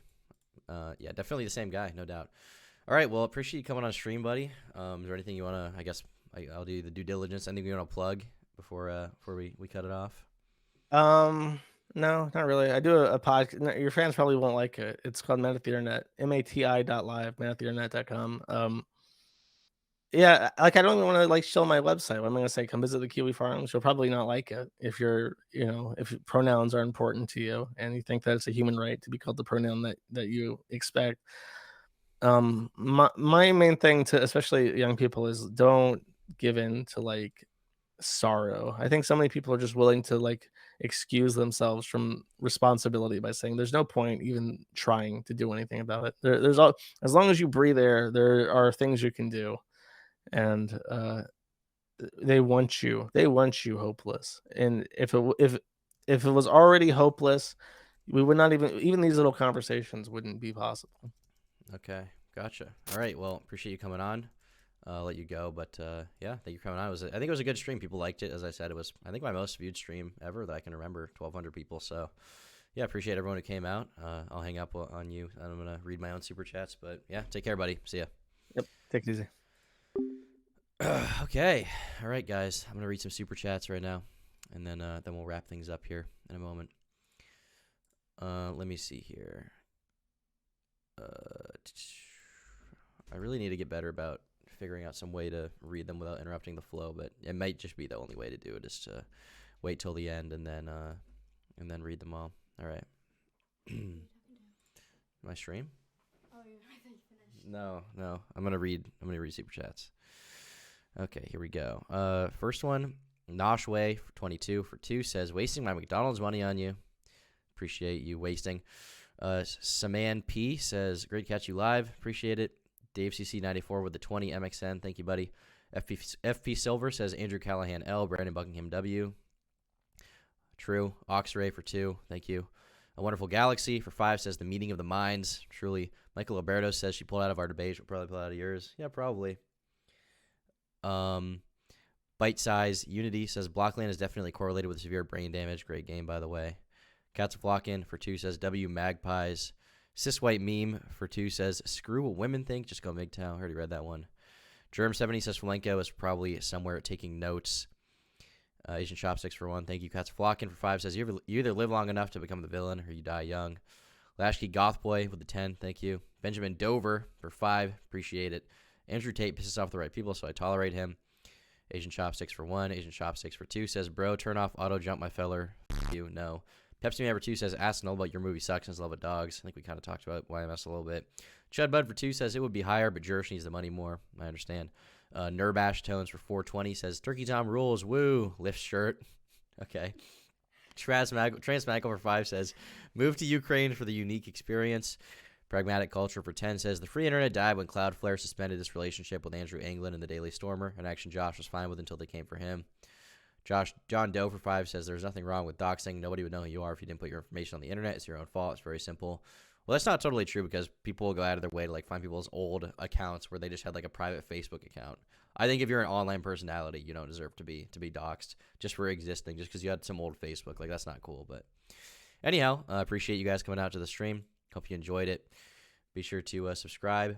And we got a few more small donos. I'll read these off. Pikmin Trader Andre for 5 says base stream. Thank you. Nero Raven for 2 says, can you say happy birthday, Nero? Happy birthday, Nero. Hope you're doing well. All right, guys. I think you know what time it is. I'm going to get off. Appreciate you all coming out. Once again, be sure to subscribe. Check out the main channel. Check out the second channel. We're going to play the outro music, and then I'm going to unlist this. Goodbye.